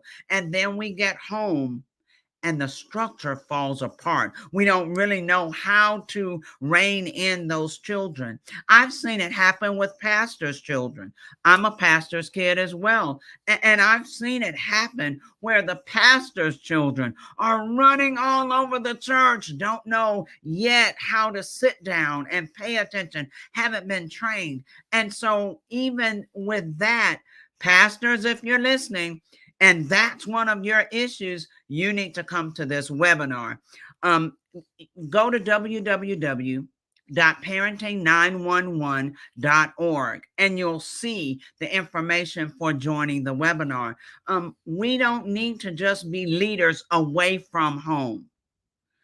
We must learn how to lead lovingly, respectfully, nurturingly at home. And we have to have structure at home. Our children need the structure. We need the structure. And for those who are leaders and that's the struggle, then make sure you join the webinar. If you join it now, in the next few days, it starts on April 8th. If you join it in the next few days, you get a 10% off discount. Now, parents, the job is hard. Yeah, difficult, but not impossible. Parenting is one of the most amazing experiences ever. Even when I'm coaching parents of adult children, I remind them that this is one of the most amazing tasks that we could ever have. And remember, what we learn to do, how we learn to structure home and love our children, nurturing them, that's going to also pour over to the grandchildren. And that's going to pour over into the next generation. And I tell parents sometimes, remember, everything you do now, you're helping to raise your grandchildren, because each generation learns from the generation before them. So let's give them the best of the best. Let's make sure that we have the skills necessary to provide our children with the best. You know, when you ask a parent, do you want the best for your children? You know, do you want them to go to the best schools and have the best of this or that? I have yet to find a parent that says, no, I don't want the best for my child. I have yet to find one parent to say that. All of us want the absolute best for our children, the best. However, that starts with us. That starts with us. So at the end of the day, always reflect. Just think to yourself, how did I do today as a parent? Did I remember to love on my child? Did I remember to encourage my child? Did I even give them a pat on the back, a handshake, a hug, a high five, anything? Did I remember to do that today? Did I take time to just be active in a conversation with my child today? Was I the absolute best I could be for my child today? So we have to make sure we're giving our children the best. And the only way to do that is to make sure we have the tools that are necessary. When you go to the website, www.parenting911.org, I don't even know if I said that correctly before, but let me make sure it's correct. www.parenting911.org. You'll also see other events and other services that we provide parents, because parenting is truly our business.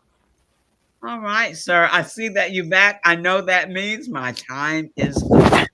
Your time is not up, Mrs. Frazelia Lynn. Listen, I'm excited about your program to help parents find out better ways to provide nurturing for their children. Yes. Now, I've heard about the Parenting University, and I do not want you to finish this session without talking about the Parenting University. Can you tell us more about that program? All right, so the Parenting 911 University is where we will be training staff members in educational facilities, regardless if it's daycare or an actual college. But we will be training the staff members, because we're at this point in our society where many staff members, professionals don't really know how to engage parents and invite parents into partnership to help educate the children, to help provide the best for the children. It's at a point where many of them will talk at the parent or talk over the parent's head, but not include the parent. So when we really want to help the children, we will include the parents. Along with that, the Parenting 911 University will be training parent coaches, Parenting 911 coaches, so that they can go out into the world and train other coaches, and we can reach parents worldwide. Wow, that is an amazing program. Now, does that also include support for parents who may have autistic children as well? Absolutely. So we will have additional resources. We will work with the experts in various areas. Of course, those children who have been diagnosed, whether it's autism or ADHD or ODD or whatever that diagnosis may be, we will have resources that we can refer our parents to. Also, we will have tutoring resources because many children right now are behind academically. And we will have tutoring resources to help bring them, up to speed in their grade level. Awesome. Can you please give our audience another opportunity to get in contact with you and how to reach you with your website or your contact information? Absolutely. The website is www.parenting911.org. And that way, if they need to set up a strategy call, they can do that, or they will see all of the other services, including my book. All of that information is on the website. Awesome. Mrs. Lynn, thank you so much for bringing your valued expertise. And Genius is Common. We'll see you on the other side. Thank you.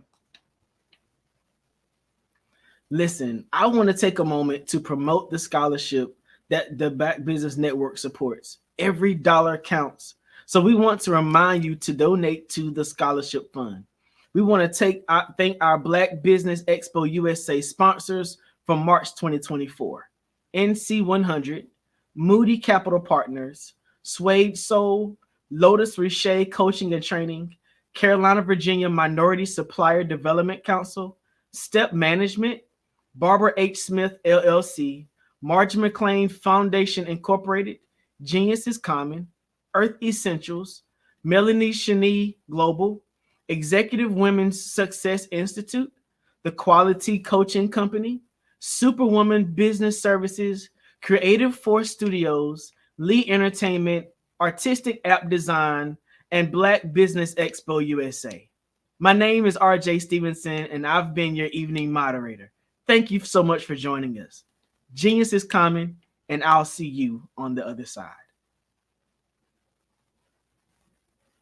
I'm Ramon Ray, founder of Smart Hustle Magazine and smallbiztechnology.com.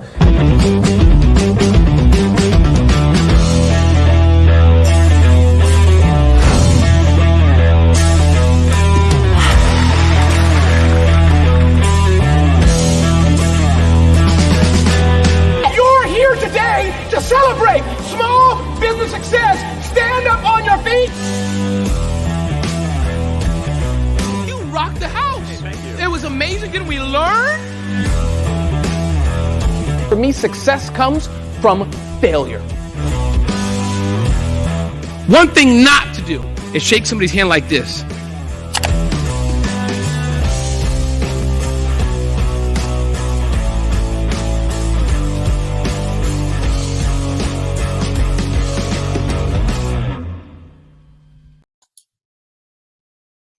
Hi, I'm Barbara H. Smith.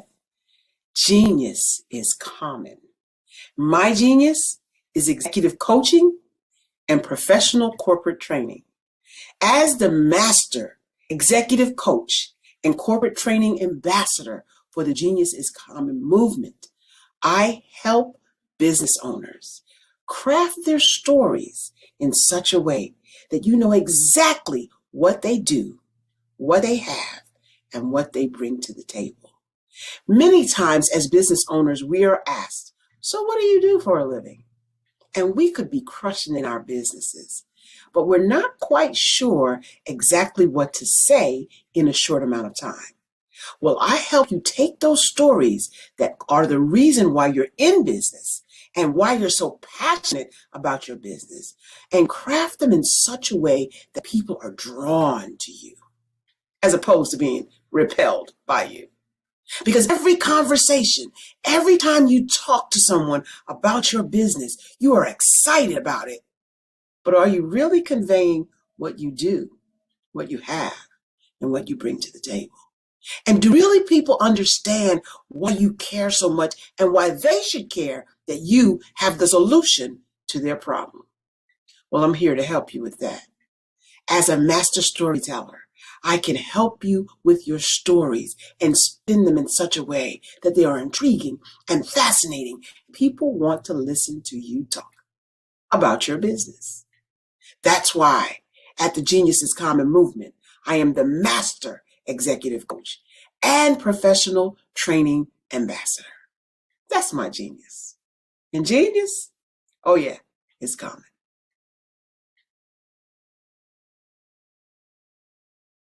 I'm Ramon Ray, founder of Smart Hustle Magazine and smallbiztechnology.com.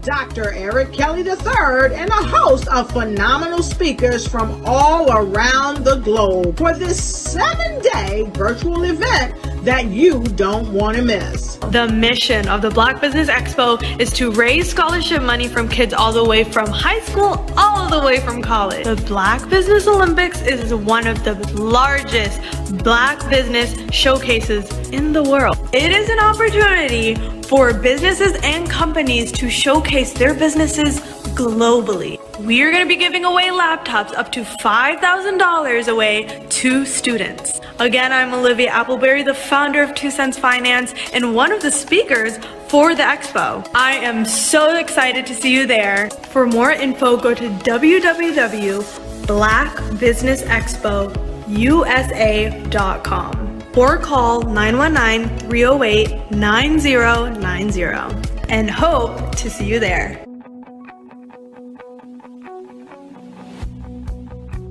I am Black Business. From the moment I wake until the time I sleep. Yes, I am Black Business. I am Black Business.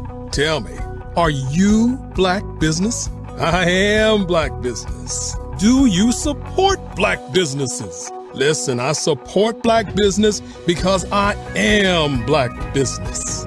Black Business Expo, one of the largest business showcases in the history of Black business in the world. The world! Sign up today at www.blackbusinessexpousa.com or call 919-308-9090. I am Black Business. I am Black Business. From the moment I wake until the time I sleep, I am Black Business. I am Black Business. Are you Black Business? I am Black Business. Do you support Black businesses? I support Black business because I am Black business. Black Business Expo, one of the largest business showcases in the history of Black America in North Carolina. Sign up today at www.blackbusinessexpousa.com or call 919-380-9090. I am Black business. I am Black business. From the moment I wake until the time I sleep, I am Black business. I am Black business. Are you Black business? I am Black business.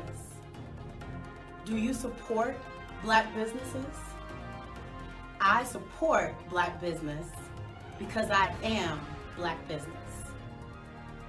Black Business Expo, one of the largest business showcases in the history of Black America in North Carolina. Sign up today at www.blackbusinessexpousa.com or call 919-380-9090. I am Black business. I am Black business. From the moment I wake until the time I sleep, I am Black business. I am Black business. Are you Black business? I am Black business. Do you support Black businesses? I support Black business because I am Black business. Black Business Expo, one of the largest business showcases in the history of Black America in North Carolina. Sign up today at www.blackbusinessexpousa.com or call 919-380-9090. I am Black business. I am Black business.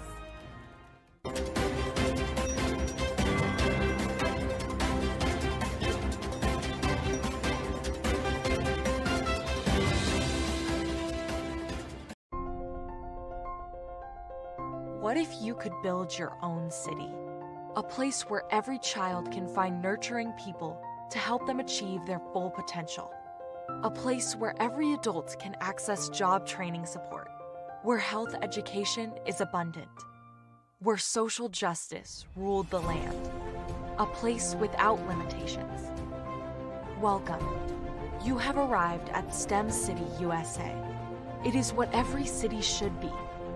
A safe and trusted community where you find people and resources to help you become everything you are and beyond. STEM City is unlike anything you have ever experienced. It is a digital twin of the world around you, only better. STEM City is about energy and soul renewal. It is more than a digital world. You can almost feel the power of live cultural events, music, and theater. STEM City promises a better future for children with caring mentors and hands-on activities with dedicated tutors to support our youth. STEM City is your passport to a healthy lifestyle with weekly events addressing our community's many issues. STEM City is your financial well-being with helpful information on wealth management, career advancement, job training, and so much more. STEM City is the community you deserve. It is the city where your dreams can come true. STEM City USA, a place in the sky that is accessible to all who reach for the stars.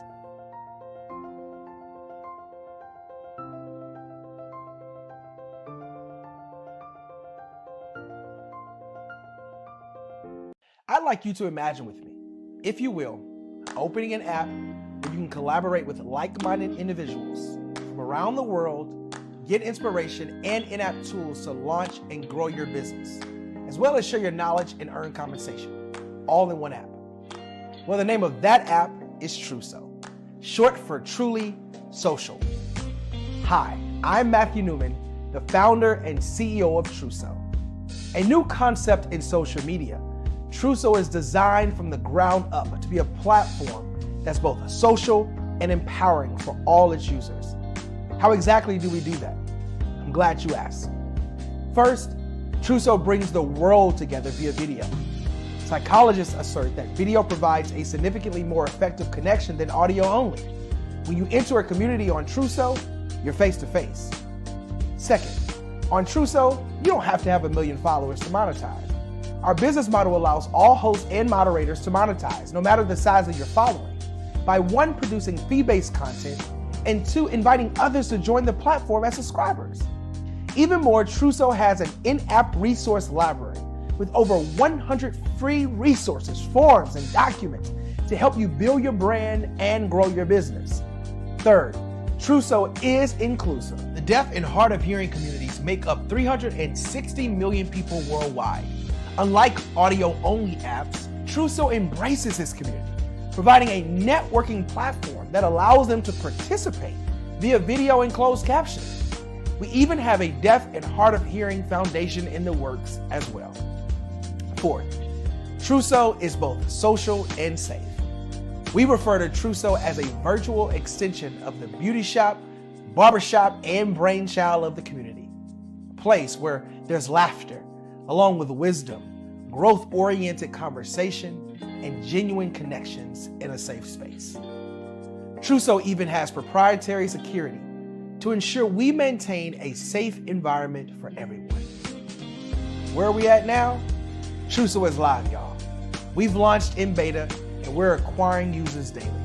We have an incredible development and marketing team, plus amazing celebrity influencers at the table, helping us spread the word around the globe, beginning within the African diaspora and beyond by creating a safe space for growth, connection, and collaboration.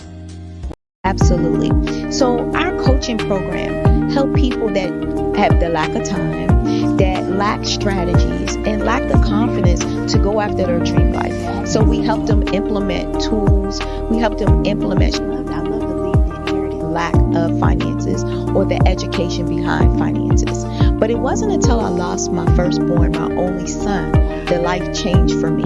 And where I was going after it all, living the corporate life, hit my 6-figure income, and living in my dream house with my dream man, driving my dream car. Wow. I nearly lost it all when I lost my son. And so I realized it only takes one financial catastrophe that can change your entire life. That's what made me start All New Beginnings. Because no matter what's going on in life, there's a new beginning. And because of that, we develop a program called Wise Minded. My little slogan is, don't just dream it, let's live it. If they want to connect with you or work with you, what is the best ways for them to be able to do that? Well, for my social media guru, you can connect with me on every single social media platform as Tanya T. Rose.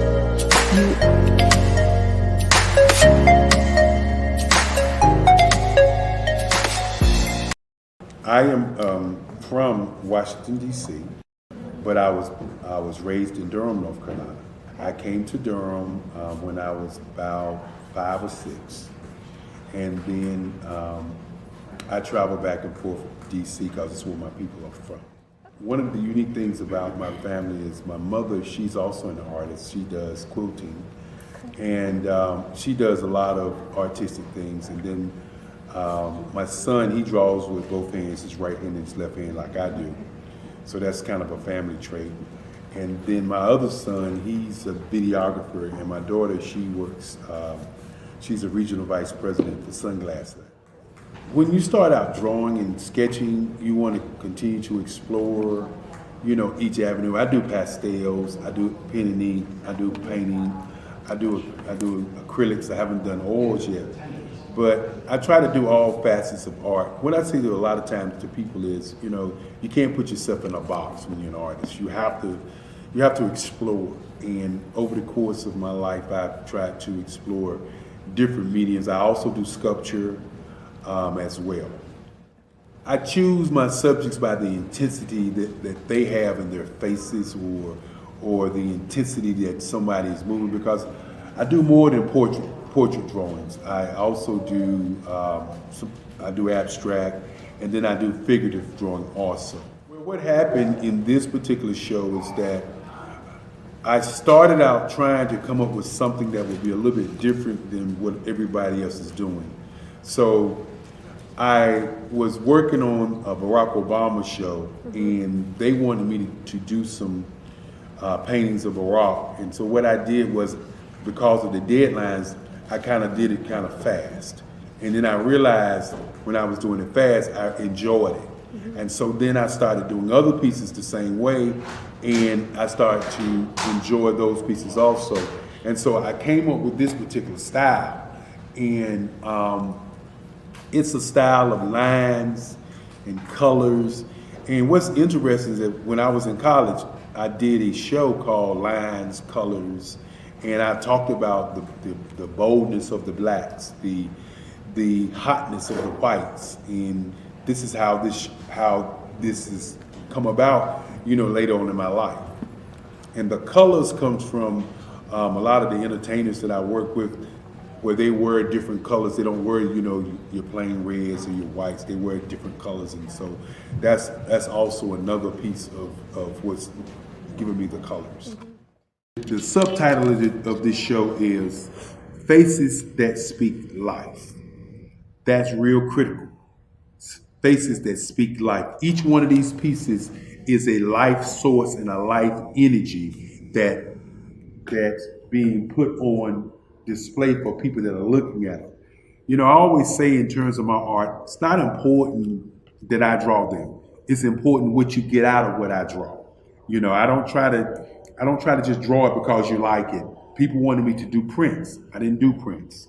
People asked me to do different people, but the people that I choose are people that make a difference in the lives of people in the world. So the human landscape idea was, again, as I say, the lines represent your emotions, it represents your ideas, and it represents your journey as a human being. And that's why you get the different pieces and the different looks.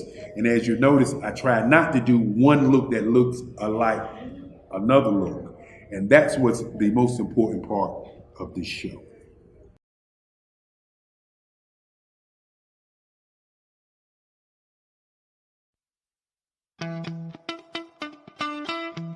How many times have you been asked to help someone you didn't even know, a student, a business entrepreneur?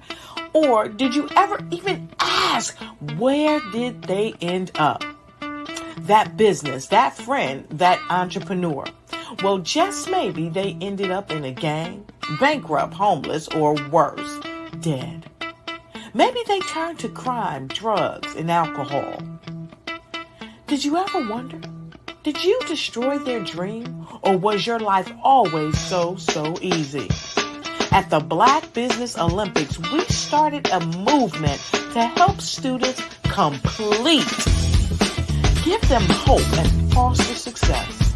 Help them to leave their dreams of providing laptops, computers, and up to $5,000 in scholarship funds. Today, we ask you to help a student, a business owner, or an entrepreneur to realize their dream by sponsoring them, supporting them, and buying from them. Consider this.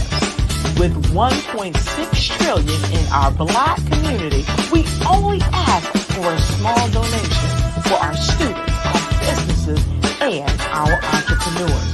And you can change a life today. So I ask you, what are you going to do?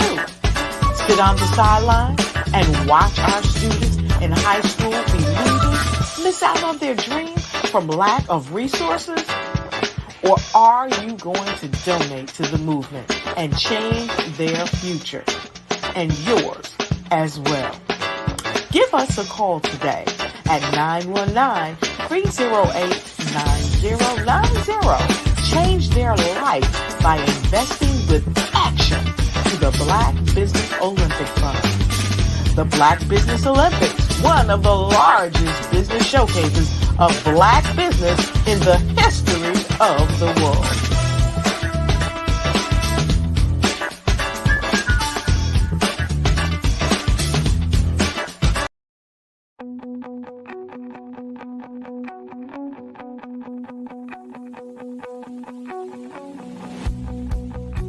I am Black business. From the moment I wake until the time I sleep. Yes, I am Black business. I am Black business. Tell me, are you Black business? I am Black business. Do you support Black businesses? Listen, I support Black business because I am Black business. Black Business Expo, one of the largest business showcases in the history of Black business in the world. The world. Sign up today at www.blackbusinessexpousa.com or call 919-308-9090. I am Black business.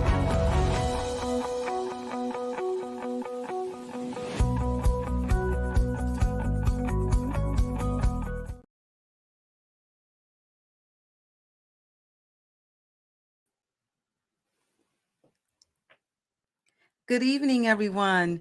Good evening to my business owners, entrepreneurs, thought leaders, and corporations. Welcome to the Black Business Network. My name is LaShawn Powell. I am an event planner, aka experience curator, and the owner of Eventfully Yours, Sean, EYS, event planning and event management service. I am your business moderator for this evening. On the Black Business Network. The Black Business Network is a 24-hour business network showcasing Black businesses, Black owners, entrepreneurs, and thought leaders worldwide. We have speakers from all over. We have speakers from North Carolina, London, Singapore, Africa, Japan, and cities all over the United States.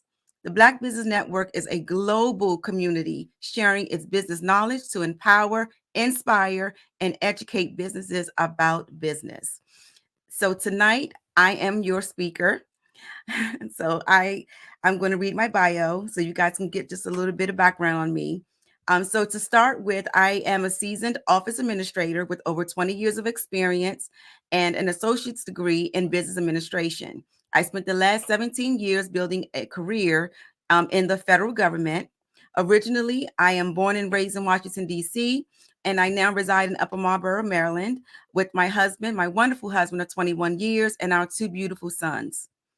I started my event planning career in 2007 with the launch of Eventfully Yours, Sean, EYS. And back then, even thanks to my hard dedication and hard work, I was able to establish a vast network of event venues, vendors, partners, and clients. Being the owner of EYS, I am a certified event planner who has a passion for event planning. After creating and operating a business platform, I realized my true calling was event planning. So in 2023, I decided to resurrect my event planning business, Eventfully Yours, Sean. And so here I am. So with over 15 years of experience in the industry, I do have a strong network of the best event vendors to provide exceptional services and execute the most memorable events for my clients. I am committed to rebuilding an event planning network, delivering unforgettable experiences for my clients. So tonight, I want to talk to you about the nuts and the bolts of EYS. This is what we are built from. We do things a little different than other event planners. So I just want to give some information on how we operate, how we maneuver. So I'm going to, just read a little bit about EYS so you know exactly who we are. Eventfully Yours, Sean, EYS, LLC. We are an event planning and management service. So that means that not only will we plan your event, we will actually run your event from beginning to end so that the client can live in the moment and enjoy their guests, create memories, and not have to worry about the behind the scenes event coordination items. So we are based in Upper Marlboro, Maryland. Again, as I said before, we originally established in 2006, but I relaunched it of last year, March of 2023. So I just had my 1-year anniversary. So we do focus on social and community event planning and management. We focus on things like birthday parties, military retirements,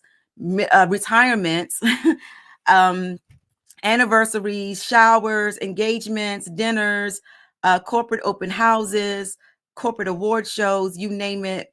That's what we do. We provide full planning as well as partial planning. We also provide virtual event planning and management services. So I know people don't really understand what virtual event planning is.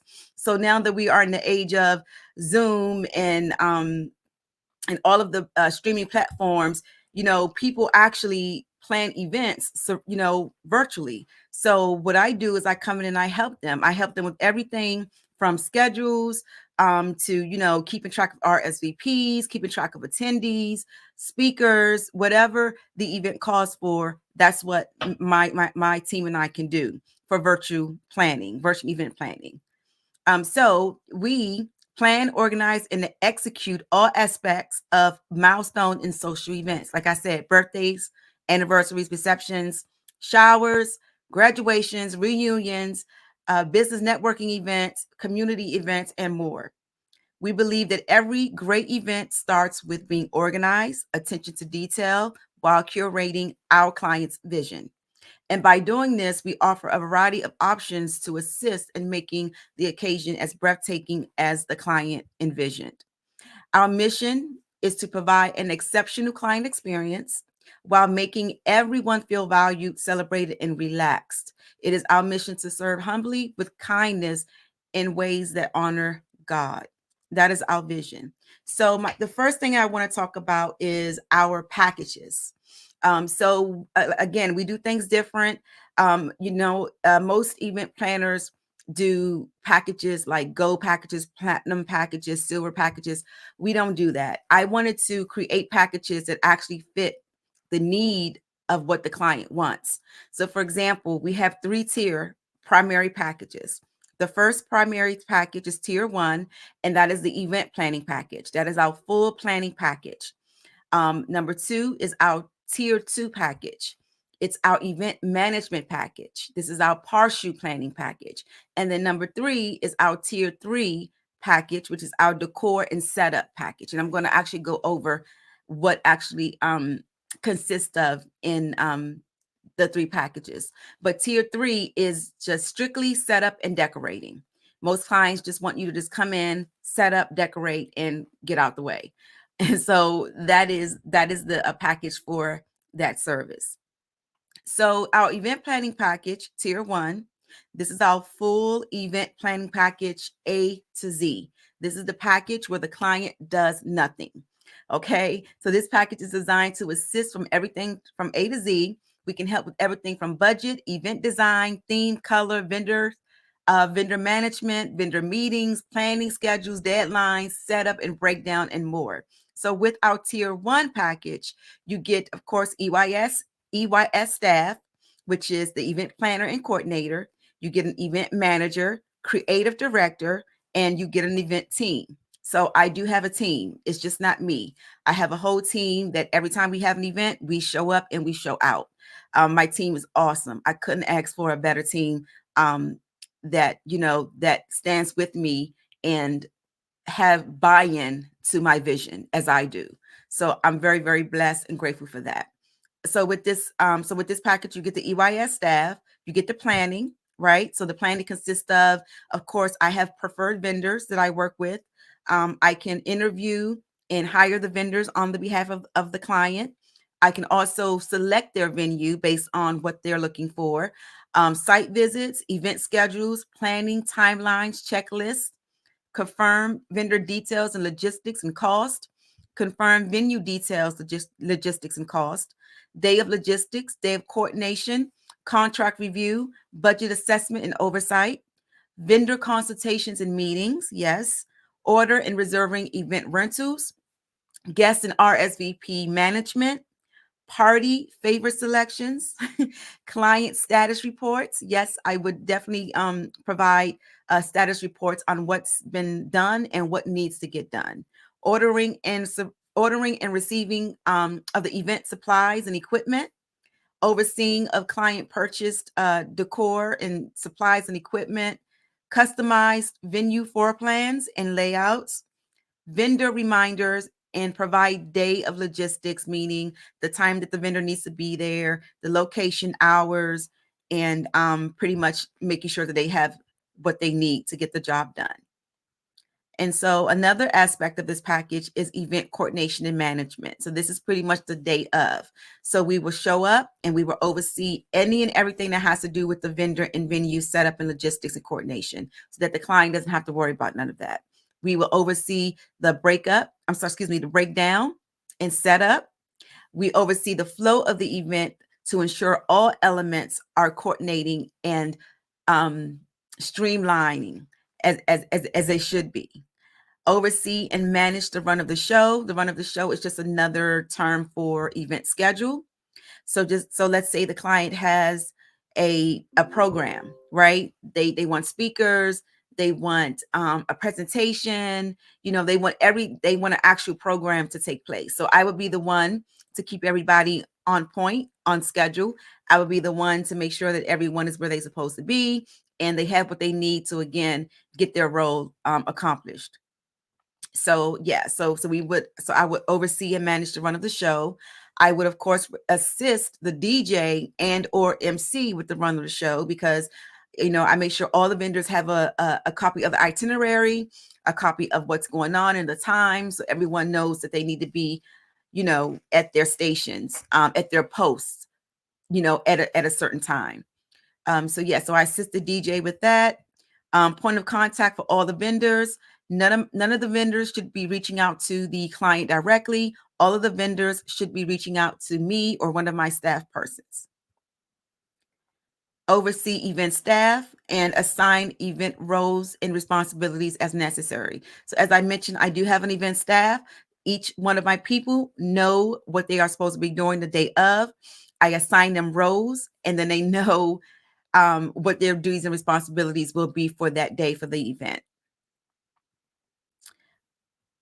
Day of logistics coordination, we already went over that. Meet with vendors as they arrive and direct them to their work sites. So once, I have a thing that's called a vendor check-in. So the vendor has to check in with us so I can make sure that they're there and they're setting up and they're in the space where we designated for them. So that's something that I oversee. Track vendors' arrivals and departures. Yes, make sure that they are there for the entire time that the client has paid for. Direct and guide guests as necessary. Yes, guests come in. I always have staff people on standby to welcome the guests, especially if there's assigned seating or if there's a seating list. I make sure that my people have the list and can direct them to the table that they need to be seated at. Confirm vendor and staff attendance and make sure all pieces are in place. Troubleshoot any problems that may come up throughout the event. Problems will come up. It's inevitable. Don't ever think that an event will go off 100% without a glitch. That is not reality. That is not reality. Every event always have a hiccup. It's inevitable. It's going to happen. So just make sure that we are prepared to handle any issues, any problems that may arise on the day of. And of course, oversee things like, the gifts and the cards. Your client is going to be, having fun and, participating in her event or his event. They're not going to have time to make sure that their gifts and their cards are secured, or any other valuables are secured after the event. So that is one thing that we handle. We make sure that the client gets their presents and cards and all of that good stuff.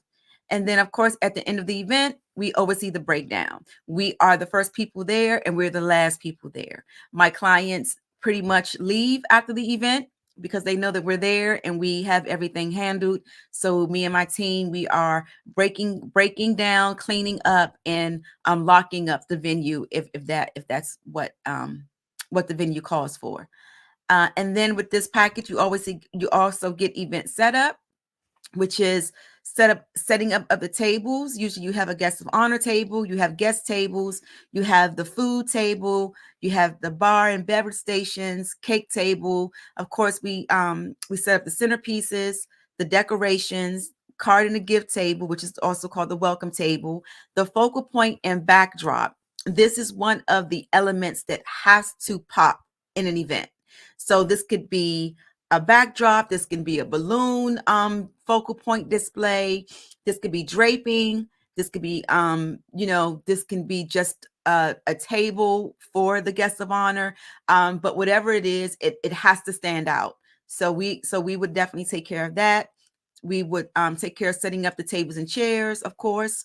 Buffet menus, if there's any menus that go on the tables as part of the table design.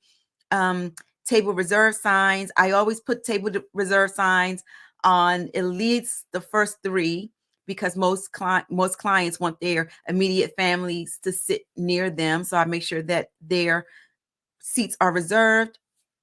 Table numbers, event props, and furniture. So that's the things that consist in coming up, setting up an event, and that's what my team and I will oversee.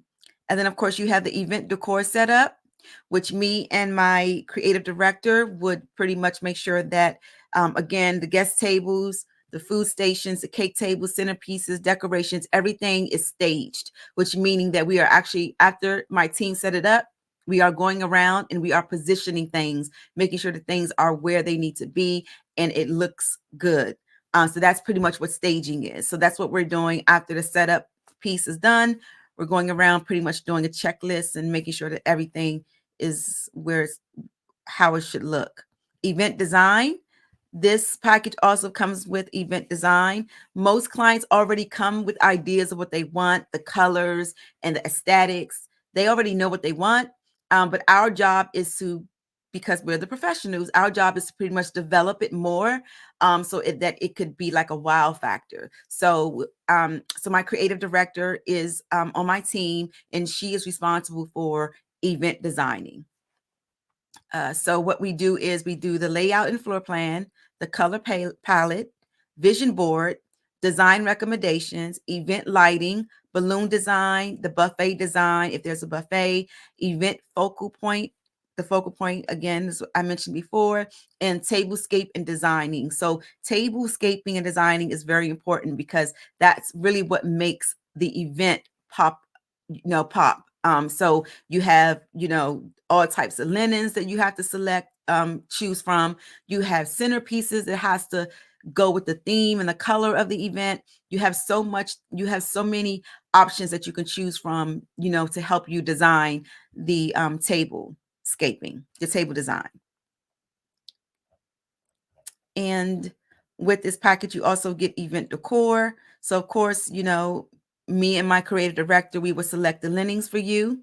We would design and assemble the centerpieces for you. We would do the decor layout, design the table settings. We would do decor research and recommendations, floral design, balloon design, select event props and rentals. We will also hire and manage any production vendors that we need to hire. So for example, if I need to hire furniture rentals, if we need to bring on a florist, if we need to bring on a balloon designer, if we need to bring on someone that does the lighting and the pipe and draping, any of those production vendors, we would pretty much oversee. We would hire them, on behalf of the client to make sure that the look and the design is complete. Also, we would oversee the purchases, the client purchase of the decor and the equipment.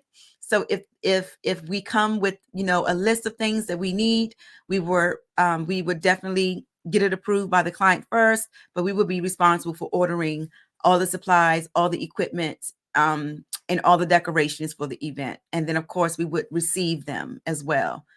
Event concept, we will help the client develop theme and concept. We would do theme research and recommendations. We would set up and execute event design and concept on the day of the event. And then you will also get the transport of the event and supplies and equipment to the venue. This is something that my clients love. My clients don't want to have to take anything to the venue the day of. And I always suggest that everything comes to us so that we can take inventory and that we know exactly what we have, and or if we need to buy some more, I don't know, napkins, or we need to, or we need another centerpiece. We know exactly what we're doing as far as the supplies and equipment goes for the day of. So with that said, we would be receiving the client's event supplies. We will oversee any supplies and equipment that we have, ensure that the event supplies and equipment are prepared for the event setup. And we will also ensure that the event supplies and equipment are transported to the venue. So me and my team, that's how I operate. I need to have everything with me. I don't want to be there and have to wait for the client to get there because she has the tablecloths or she has the favors. That's not how I operate. I need to have everything with me prior to the day of the event. So our second tier is actually my favorite tier. This is the event management package. So this package is designed for those who enjoy working with the event planner, with the details and everything. However, they want us to actually execute, everything that's leading up to the event. So this is my event management package. This is tier 2. And this is pretty much, we will plan and execute the day of your event successfully and professionally as we oversee the day of logistics activities from timeline and schedules, event staff, deliveries, receiving, overseeing vendors, working with the venue to ensure everything is in place and ready to go for the special day. So we tell them to remove yourself from the logistics and coordination process of the day, and let us help with that. Let us do that. Okay. And so with the event planning package, the tier 2, you get EYS staff, you get the event coordinator, you get an event manager, you get the creative director, and you get the event team. And then so you will get event coordination and management. So that's that's myself, my creative director, and my event assistants. We will oversee everything from beginning to end on that day. So again, just as the previous package, we oversee all vendor and venue logistics and setups, coordinations. We oversee the event breakdown, setup, cleanup, overseeing party rentals, receiving all the supplies, assisting the vendors, making sure they have the itinerary, making sure everyone shows up on time, everything that you can possibly imagine for us to do for the day of. That is what we are doing with this package. So although it's event management, I am still assisting the client with planning leading up to the event. So for example, I'm still doing my schedules and I'm still doing my checklist and I'm still, corresponding with the client back and forth on things that we need to get done prior to the event. So with this package, yes, it says event management, but I'm still there are still some planning assignments that needs to be done in this package as well. So again, with this package, you get the EYS staff, you get event coordination and management, you get the event setup, you get the event decor setup, and of course, the transport of event supplies and equipment to the venue. So our final package is tier 3. This is our event decor and setup package. So this is where we just come in, we set up, we decorate, we stage, and we leave.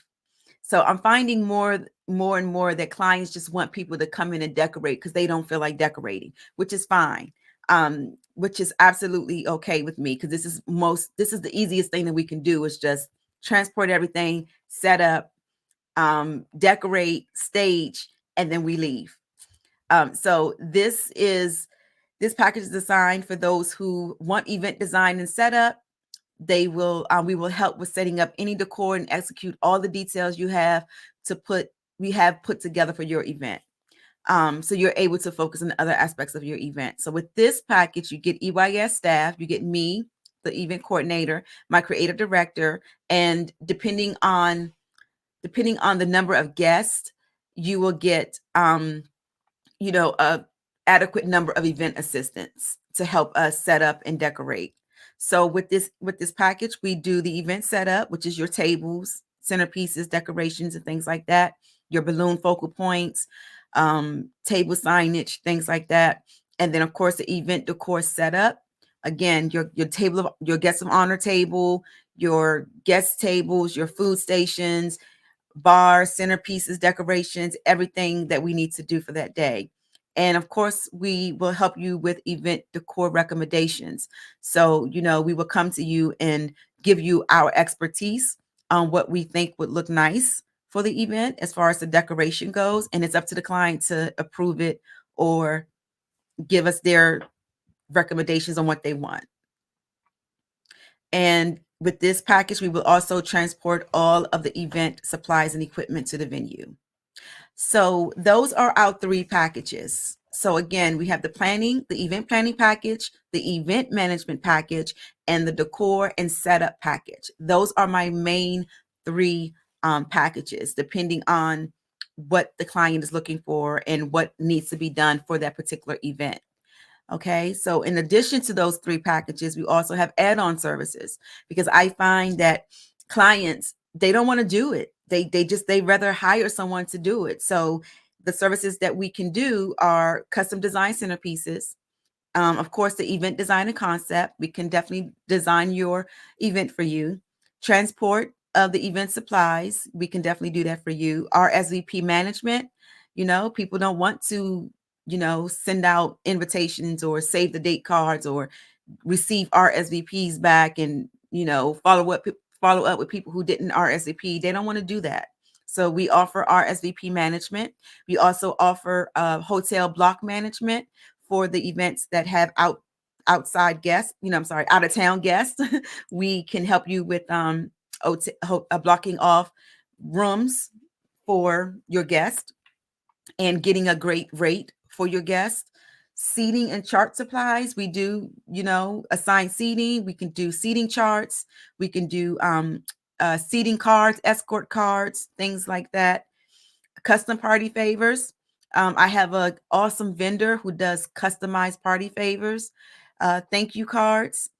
We can do the thank you cards, and we also can do the welcome signs with the easels for the event as well. So that's just a few add-on services that we also provide in addition to the packages. But most of the packages do have all this stuff in there already. Rental items. We are expanding our inventory so that we're able to rent out things. So the things that we rent out table linens, which is your tablecloths and your napkins, chair covers, chair sashes, charger plates, throne chairs, acrylic table. We have an acrylic table that we can rent out. We have 4 feet marquee numbers that we can rent out. We have centerpieces that we can rent out. We have table signage. We have mirror centerpieces. And then we also have a 360 photo booth that we offer as well. Okay, so that's pretty much what we offer with Eventfully Yours Sean EYS. And this is just the beginning. We are always looking to expand and add things to, our services. So that's just a handful of things of what we do. So next I want to talk about the EYS process. A lot of people, when they reach out, they don't really understand what entails the whole process of hiring us. So I just want to talk about just a few things on how my process is, streamlined. I believe in systems, because with systems you save money and time, right? So I operate off of systems. I live by systems. So the first thing is a consultation. Okay, consultations are very, very important to my process. I get a lot of calls and emails asking for quotes. I just don't give quotes blindly. I do a disservice to the client, and I also do a disservice to me when I just shoot out quotes and not really understanding what they're looking for. So consultations are very, very important to me. Consultations allow me the opportunity to meet the client and get their vision and budget. So how do I capture the vision? I ask questions. Okay. I have a questionnaire that encompasses all the questions I need answered so that I can get the big picture. So my questionnaire would ask obvious questions such as type of event, event date, event time, location, venue, number of guests, demographics for the guest, guest of honor, who are we celebrating, the budget, of course. I need to know what you're working with, event color, if you know your event color, if you know your event theme. Have you hired any vendors? So I know you already hired a DJ, so you don't need me to hire my DJ. And then these next two questions are very, very, I guess, different. So I always ask the clients, what are your top 3 things that you must have for your event? And then the next question is, what are the top 3 things that you do not want for your event? So that's, again, more information that I can pull out of the client, the more better I could help develop their vision. And then the next question is event ideas. Tell me your vision. What do you envision when you walk into the venue? How do you feel? Do you want a wow factor? So I try to get as much information from the client as possible. And then the final question I ask them is, what event planning services are you looking for? In other words, what actually prompted you to seek out an event planner? A lot of people don't know why they really summons an event planner. They just know that they want help, but they're not really clear on what kind of help. So additionally, I would definitely go over, the venue and vendor requirements. So here's a couple of questions that I would ask the client so I can have a better idea of what type of venue they're looking for. Because I can assist with, they don't have a venue, I can assist with selecting a venue as well. So the first question is, do you have any venues in mind? Outside or inside venue? What areas do you have in mind? What features should be included with the venue? What's your budget for the venue? What is the max you want to spend on the venue? Do you have an alternate date just in case that date isn't available? Let's say you fall in love with the venue, but they don't have that date available. How long do you want your event to be? That would tell me how long we have to set up and how long we have to clean up. And then I go through the vendor requirements.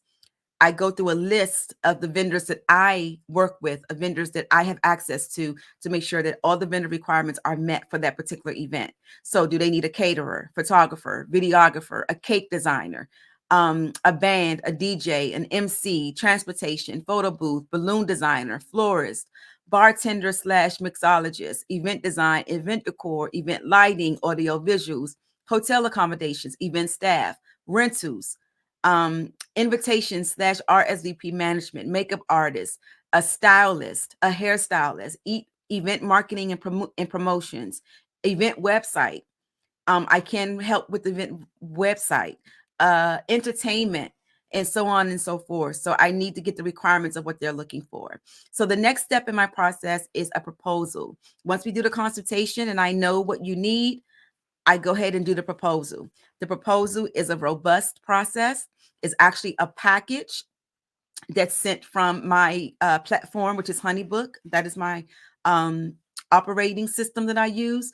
And it's a package that includes the proposal, the contract, the invoice, and it also has my credentials in there and my references and pictures of previous events that I've done. So it's like a one big package. So if you click on accept the proposal, you sign the contract, and then you can pay the deposit and pay the retainer. And then once you do that, I go to work for you. And then so after the contract is signed and the deposit is received, I issue you a welcome package. A welcome package is pretty much welcoming you to the Eventfully Yours Sean family and giving you more details on what you can expect going forward. And then I do the planning schedule. The planning schedule is event activities and tasks. with deadlines. And so I make sure that that stays current and updated throughout the planning process. So the next thing, what we need to do is we need to book the venue ASAP. We need to book your vendors ASAP, your DJ, your caterer, your photographers, all of that. We need to get that booked ASAP because the summertime is our busy month. Is event planners, busy months. The summertime, the spring, when the weather is good, and there's not enough weekends in these seasons for everyone to book, the same vendors. So, so we need to make sure that we have retained the vendors for your date. And then after the vendors are hired, then we do the site visit, and then we do the event layout. And then I will meet with my creative director so we can start designing your event. And so we can get the decor recommendations to you for your approval. Once you approve the design, then we will pretty much itemize the list, send you the list, invoice you for the supplies, and then I will purchase the supplies, receive the supplies, and then inventory. So that is pretty much our process of how we do things. I am so big on systems. Everything has to have a type of flow for me to operate because I am a very, very organized person. So that is pretty much, what Eventfully Yours, Sean, is. Again, we do all events. I have a team behind me. It's just not myself. EYS is a brand. I'm so happy and so blessed to, get back into my passion. I think event planning is my love language because I just love to help people and I love to make sure that people have a good time, especially when they plan events and, plan big events. So that's my time. That is all that I have for Eventfully Yours, Sean. I do want to say, if you guys are looking for an event planner, whether it's for your business or personal, please reach out to me. My email is events@eventfullyyoursean. My number you can call or text is 240-245-0076. My website is www.eventfullyyoursean.com. It's all spelled out. And I am on all of the social media platforms. So even if you just Google Eventfully Yours, Sean, I will come up. So even if you're thinking about having an event, even if you have a question and you want my expertise, reach out. I'm definitely here for to answer any questions and to help you in any way I can. So I'm going to end it there. And then we are going to promote our scholarship fund. So the Black Business Expo's mission is to raise funds for high school seniors going to college or K-12 entrepreneurs. This expo is a fundraiser for students. You may go to www.blackbusinessexpousa.com to donate to the scholarship fund or use the Cash App, which is $BBXUSA.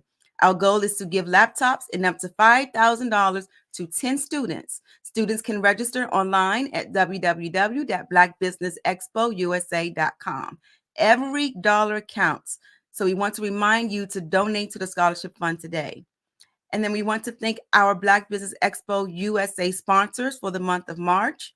We have NC 100, Moody Capital Partners, Suede Soul, 5-Star BDM Media, Lotus Richey Coaching and Training, Carolina, Virginia Minority Supplier Development Council, Step Management, Hello LLC, BHS and Associates, Margie McLean Foundation, Inc., Genius is Common, Earth Essentials, Malaine Shawnee Global, Executive Women's Success Institute, The Quality Coaching Company, Superwoman Business Services, Creative Force Studios, Lee Entertainment, Artistic App Design, and of course, Black Business Expo USA.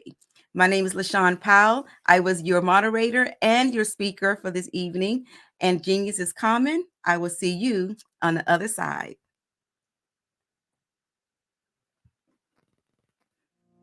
Did you know that approximately 333.34 million businesses exist today, according to a report from 2021?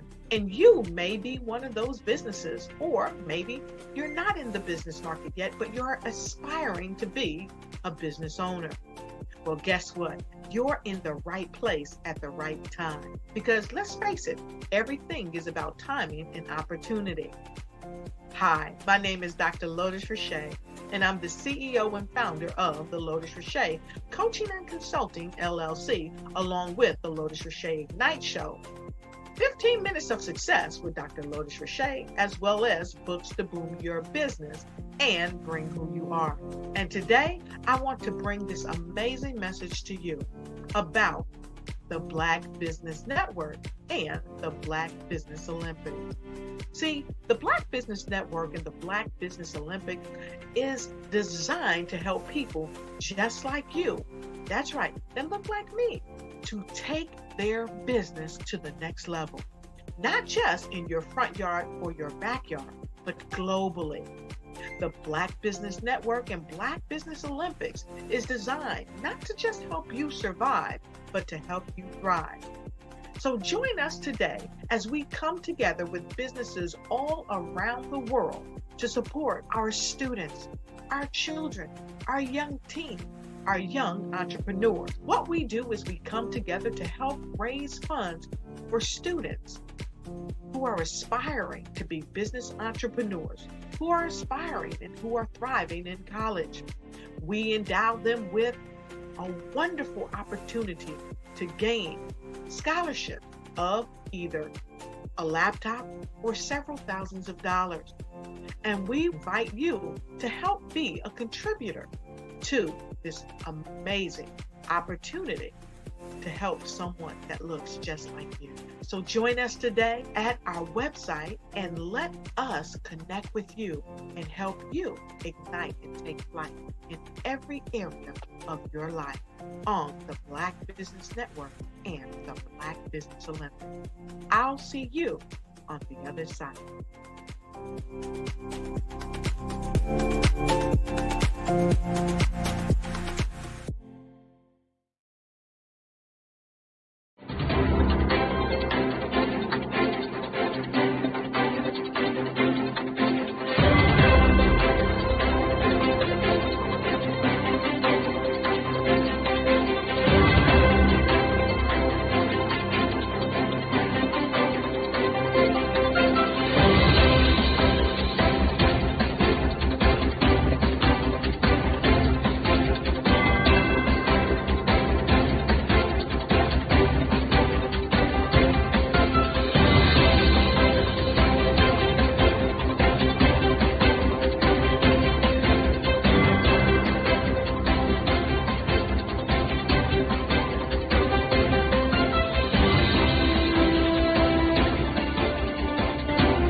Dr. Eric Kelly III and a host of phenomenal speakers from all around the globe for this 7-day virtual event that you don't want to miss. The mission of the Black Business Expo is to raise scholarship money from kids all the way from high school all the way from college. The Black Business Olympics is one of the largest Black business showcases in the world. It is an opportunity for businesses and companies to showcase their businesses globally. We are going to be giving away laptops up to $5,000 away to students. Again, I'm Olivia Appleberry, the founder of 2 Cents Finance and one of the speakers for the expo. I am so excited to see you there. For more info, go to www.blackbusinessexpousa.com or call 919-308-9090 and hope to see you there.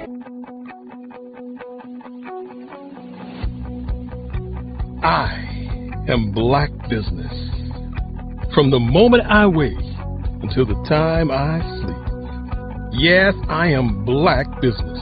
I am Black Business. Tell me, are you Black Business?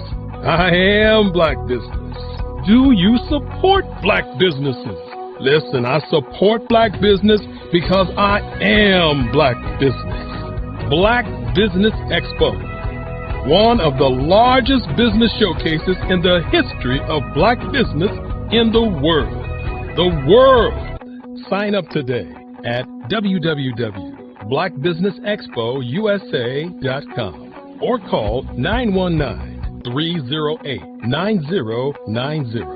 I am black business. I am black business.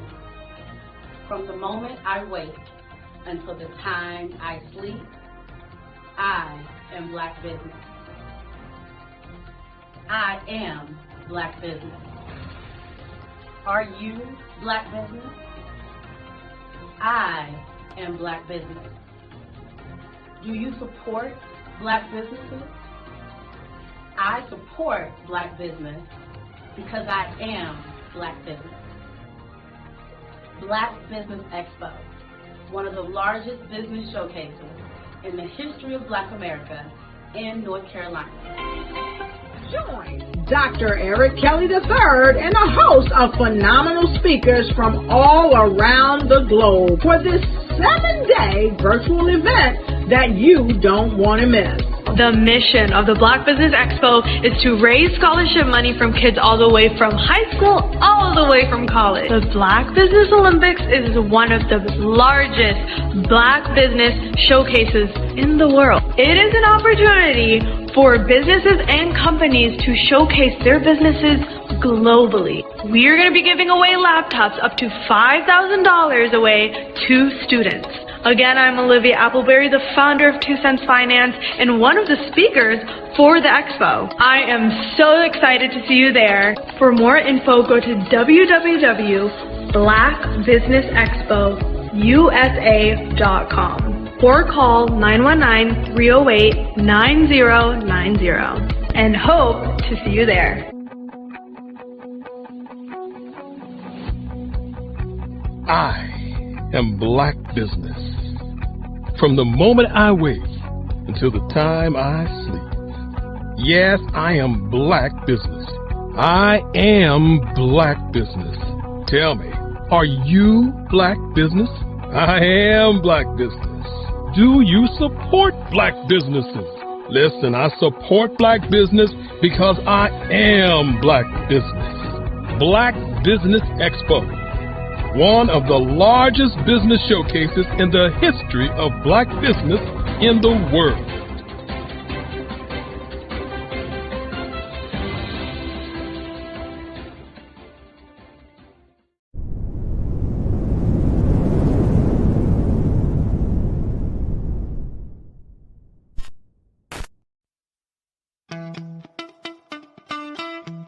How many times have you been asked to help someone you didn't even know, a student, a business entrepreneur, or did you ever even ask, where did they end up? That business, that friend, that entrepreneur. Well, just maybe they ended up in a gang, bankrupt, homeless, or worse, dead. Maybe they turned to crime, drugs, and alcohol. Did you ever wonder? Did you destroy their dream, or was your life always so easy? At the Black Business Olympics, we started a movement to help students complete. Give them hope and foster success. Help them to leave their dreams of providing laptops, computers, and up to $5,000 in scholarship funds. Today, we ask you to help a student, a business owner, or an entrepreneur to realize their dream by sponsoring them, supporting them, and buying from them. Consider this. With $1.6 trillion in our black community, we only ask for a small donation for our students, our businesses, and our entrepreneurs. And you can change a life today. So I ask you, what are you going to do? Sit on the sideline and watch our students in high school be losers, miss out on their dream from lack of resources? Or are you going to donate to the movement and change their future and yours as well? Give us a call today at 919-308-9090. Change their life by investing with action to the Black Business Olympic Fund. The Black Business Olympics, one of the largest business showcases of Black business in the history of the world.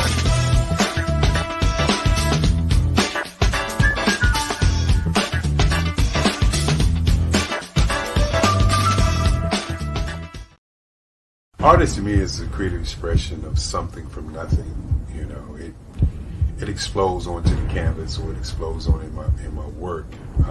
One of the things that I try to do more than anything is I try to just give the lines and the movements and emotions and expressions into what I do. Art really means to me a chance to express how I feel deep down inside. Most of my art begins as a thought that I might have, you know, whether it's sports, whether it's history, whether it's a woman or a man. It pretty much starts as an idea of thought before I get into the actual image of what I'm going to draw. I do a lot of historical pieces. I was a history minor in college, and I love to do history pieces. And a lot of times I'm thinking about history, and then I try to make that history impact you as you look at it. That's one of the reasons I do pictures so large. People ask me, why do I do the pictures so big? And I tell them, I want the piece to impact them as they're looking at it, to kind of dominate them, dominate their space. And most of my pieces I try to do off page. I don't try to do anything that's going to be in those four corners or in a square. And I want your imagination to be a part of the piece that you're looking at.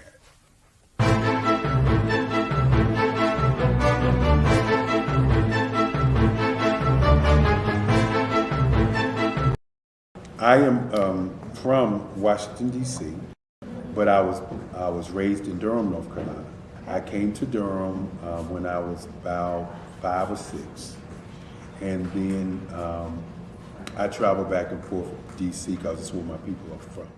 One of the unique things about my family is my mother, she's also an artist. She does quilting, and she does a lot of artistic things. And then my son, he draws with both hands, his right hand and his left hand like I do. So that's kind of a family trait. And then my other son, he's a videographer, and my daughter, she works, she's a regional vice president for Sunglasses. When you start out drawing and sketching, you want to continue to explore, you know, each avenue. I do pastels, I do pen and ink, I do painting, I do acrylics. I haven't done oils yet, but I try to do all facets of art. What I say to a lot of times to people is, you know, you can't put yourself in a box when you're an artist. You have to explore. And over the course of my life, I've tried to explore different mediums. I also do sculpture as well. I choose my subjects by the intensity that they have in their faces, or the intensity that somebody is moving, because I do more than portrait drawings. I also do I do abstract, and then I do figurative drawing also. Well, what happened in this particular show is that I started out trying to come up with something that would be a little bit different than what everybody else is doing. So I was working on a Barack Obama show, and they wanted me to do some paintings of Barack. And so what I did was, because of the deadlines, I kind of did it kind of fast. And then I realized when I was doing it fast, I enjoyed it. And so then I started doing other pieces the same way, and I started to enjoy those pieces also. And so I came up with this particular style, and it's a style of lines and colors. And what's interesting is that when I was in college, I did a show called Lines, Colors, and I talked about the boldness of the blacks, the hotness of the whites, and this is how this has come about, you know, later on in my life. And the colors comes from a lot of the entertainers that I work with, where they wear different colors. They don't wear, your plain reds or your whites. They wear different colors, and so that's also another piece of what's giving me the colors. The subtitle of this show is Faces That Speak Life. That's real critical. Faces that speak life. Each one of these pieces is a life source and a life energy that's being put on display for people that are looking at them. I always say in terms of my art, it's not important that I draw them. It's important what you get out of what I draw. I don't try to just draw it because you like it. People wanted me to do prints. I didn't do prints. People asked me to do different people, but the people that I choose are people that make a difference in the lives of people in the world. So the human landscape idea was, again, as I say, the lines represent your emotions, it represents your ideas, and it represents your journey as a human being. And that's why you get the different pieces and the different looks. And as you notice, I try not to do one look that looks alike another look. And that's what's the most important part of this show. Hello, I am Dr. Eric Kelly III, the visionary strategist and founder of the Black Business Olympics. I invite you to showcase your Black-owned businesses on the Black Business Network global stage. The Black Business Olympics is a global Black Business Network platform that propels Black-owned businesses into the international spotlight. By showcasing your business on the Black Business Olympics platform, you can reach a worldwide audience of potential customers, partners, and investors. You can also establish yourself as a thought leader, an expert in your field, attract lucrative partnerships, and more speaking engagements. In addition, the Black Business Olympics platform provides a valuable opportunity to connect and collaborate with like-minded entrepreneurs and business professionals from around the world. This can lead to new business opportunities, ideas, and relationships. Finally, by sharing your story and expertise on the Black Business Olympics platform, you can inspire and empower others. This is a powerful way to make a positive impact on the world and leave a lasting legacy. If you are a Black-owned business owner, I encourage you to seize the opportunity to showcase your business on the Black Business Olympics platform. It is a once-in-a-lifetime opportunity to make an indelible mark on the world. Be one of the 1,000 visionary entrepreneurs who are changing students' lives, shaping industries, and leaving an unforgettable legacy for their families.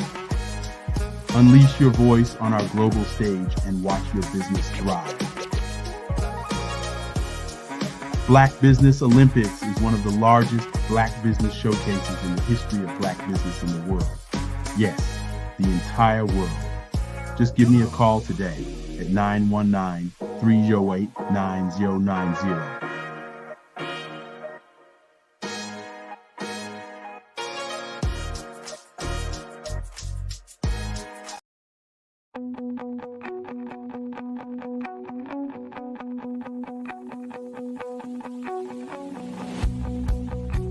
I am Black Business. From the moment I wake until the time I sleep. Yes, I am Black Business. I am Black Business. Tell me, are you Black Business?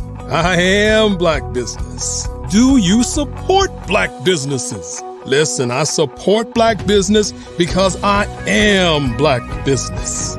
Black Business Expo, one of the largest business showcases in the history of Black business in the world. The world! Sign up today at www.blackbusinessexpousa.com or call 919-308-9090. I am Black Business.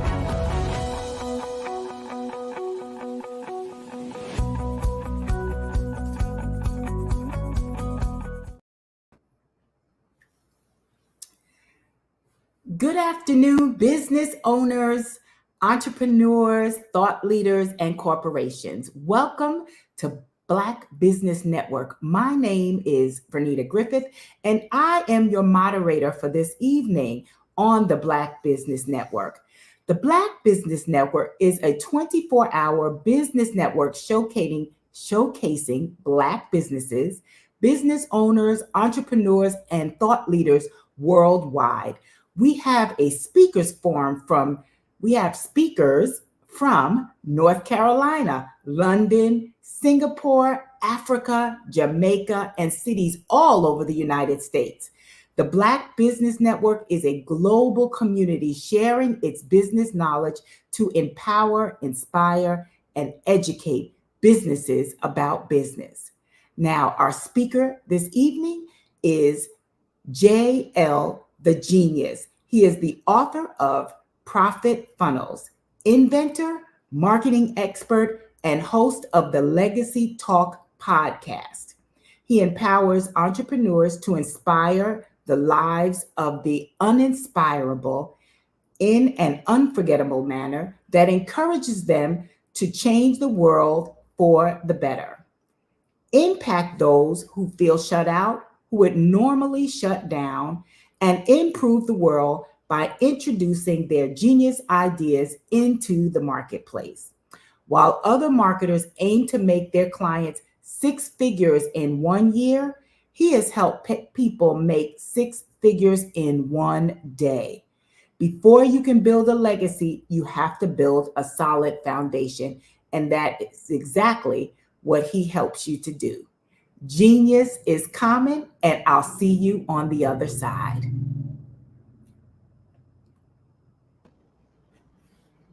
Thank you so much for that beautiful introduction, Vernita. I appreciate you and all that you do, and it's a pleasure to be here today, and I can't wait to share some of my expertise with the entire world. So thank you for that introduction. Yes. All right.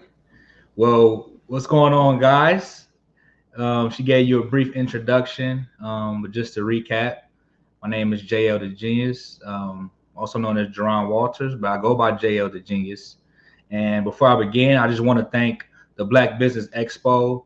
I want to thank Dr. Eric Kelly III. I want to thank Vernita for introducing me. And I want to thank all of you to be giving me your attention, your eyes and ears today, because that's important, right? And attention is important. We live in a society now where if you don't get attention, you won't get any money, right? You won't make any money. You won't make any movement. And so thank you for spending your time with me, because you could have been anywhere else, but you are here getting this wealth of knowledge. And so I'm so grateful for that. So what I'm going to be talking about today is a concept that you may or may not heard about. It's called funnels. And this concept is how I was actually able to help entrepreneurs. Well, it was one of the components into me helping a few entrepreneurs have 6-figure days, not 6-figure years, not 6-figure months. My clients have had 6-figure days. And so I want to share that with the Black community, because I feel like a lot of times as business owners, especially in the Black community, we're always playing catch up. We're always trying to catch up to what's going on, and we're never really ahead of the curve, but we create the trends. Now, how is that? How is it that when it comes to business, we're never ahead of the curve, but when it comes to the trends, everyone wants to be like us? That's a big gap that we have to fill.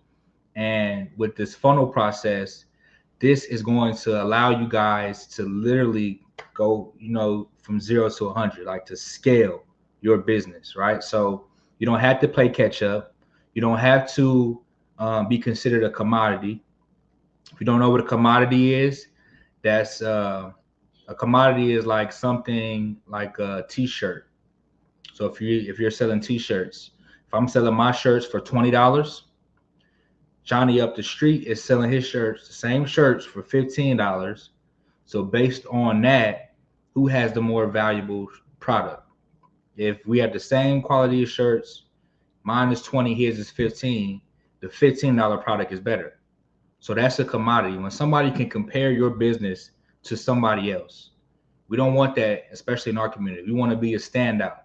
We want to be a one-on-one. We want to carve out a market within the market, right? So we want to not be a commodity and be a unique business, and funnels help you do that. So before I begin, I guess I'll go into my story of how I learned this and how I got into this. So I first started, guys, I didn't even know I was an entrepreneur, right? I just was a college student, and I had a lot of great ideas.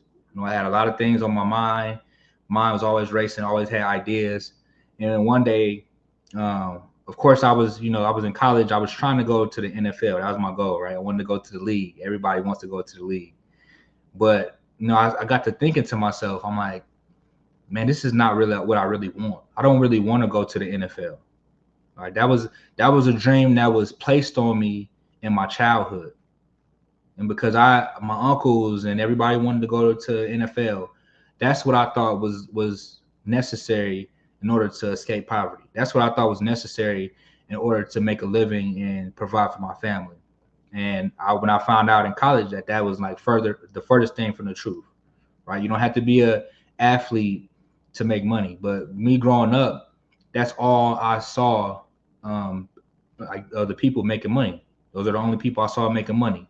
The rappers, the athletes, and the drug dealers. I didn't want to be either one of them, right? So I had to take a different route. I took a different approach. So I'm sitting in my dorm room one day, and I'm like, man, I don't want to go to the league, but I still want to get rich. How am I going to make this happen? Like, how am I going to? I'm a broke college student. I could barely pay for a pack of noodles, but I had these big dreams. I had these big goals. So how am I going to bridge the gap and make this happen? So I was thinking. And the funny thing about your mind and about your brain, how it works, if you ask it questions, it's going to find an answer. It's going to find some way or somewhere to direct your energy. And that's when I came up with my first invention, right? So when I came up with my first invention, I'm like, oh, I got an invention. I'm 19, by 21, I'm gonna be a millionaire. Well, 21 came and I wasn't a millionaire yet, right? So, and I'm still working on this process, and I heard a powerful message the other day. And a guy said, you could have $10 million, and just because you have $10 million, that doesn't make you a millionaire. He said, you have millions, but you're not a millionaire. And when he said that, that really struck something in me. I'm like, dang, man, I'm like, that makes sense. Somebody could just gift you 10 million. You had 10 million, but you wouldn't be a millionaire. Why? Because that is who you are. You have to become a millionaire. You have to go through some things. And I got to quote myself that I say, you have to be there before you get there. You have to be there before you get there. I remember when I first said that at my job, man, they were laughing at me. Like, man, you stupid. What are you talking about? Like, man, that doesn't even make sense. I'm like, yeah, of course it don't make sense to you because you don't think, right? But you got to be there before you get there. You have to be there mentally before you can get there physically. And so as I was, in college, and I came up with this idea, and, a couple of years go by of me trying to build this thing out, I ran into a guy, and I was trying all different types of things, guys. They call it the shiny object syndrome. I had my invention, and then I wanted to do wholesale real estate, and then I wanted to get into trading, and it was just so many different things and different areas pulling me, and I had to really just get focused. I ended up meeting a guy, and he said, what's the number one thing that all businesses need? I was like, a good location. Well, put it in the chat. If you guys think put it in the chat. What's the number one thing all businesses need? I said sales. I said, leadership. I said all these different things. He's like, all great qualities. But no, he's like, all good businesses need marketing. Because you can be the best at what you do in the entire world. But if nobody knows about you and it knows about how much of a star you are, then you're just a Patrick star. You're just living under a rock. And the way you get up under that rock is by marketing. And so when he told me that, I was like, man, I'm like, this makes sense. So at that point, he introduced 2 books to me. One of them was called Never Split the Difference by Chris Voss. He's a hostage negotiator. And the second book was called .com Secrets by Russell Brunson. He took his company from 0 to 100 million in 3 years. And now he's his company's worth well over $1 billion. And so those 2 books changed my life. But .com Secrets is what really introduced me to the funnel world. And that really changed everything about business, because everything we do, we get funneled into something, right? If you go to the airport and they ask you, do you want to upgrade a seat? If you go to the grocery store, there's going to be things in the aisle that are going to tempt you to pick it up, right? That pack of gum, that Snicker, that magazine. Those are things, those things are funneling you to the checkout. And so now if you're an entrepreneur, to bring this into context for you, you may know about a website, right? You may be familiar with a website. Well, think of a funnel as a website on steroids, right? A website on steroids. So with a website, you have all these different links and these different tabs and places they can go and things they can click on. And then you wonder why you have like no sales, no or low sales, right? Because a confused mind always says no. If you have so many different options for people are silently begging to be led. So if you can't lead them, you can't tell them, look, I need you to do this, I need you to do that, and then next you do this. They're going to be lost. Their mind is going to wander. They're going to go to different places, and they're going to forget all about your product. You're going to add it to the cart. Next thing you know, 5, 6, 7, 8 clicks later, the doorbell rings, so they got to go get the door. The kids start crying, so they got to go get the baby. The spouse calls, so now they got to answer the phone. Now your little website, they forgot about your little website. They forgot about that purchase. It's because you got too many barriers before the transaction.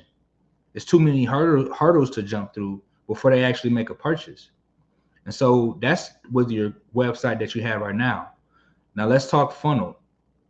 A funnel, like I said, is a website on steroids, right? So think about a funnel as, if you come to this page, all you can do is one thing: give me your name, phone number, email. When I was doing wholesaling and, I was just calling a bunch of people, this guy was like, man, you're doing, pretty good. How big is your list? I said, what list? He said, you don't have an email list? You don't have like a phone number list? I'm like, no, I don't have nothing. I'm like, I'm just scratching people's names and number off if they say no. He's like, if you're not building the list, you're not building a business.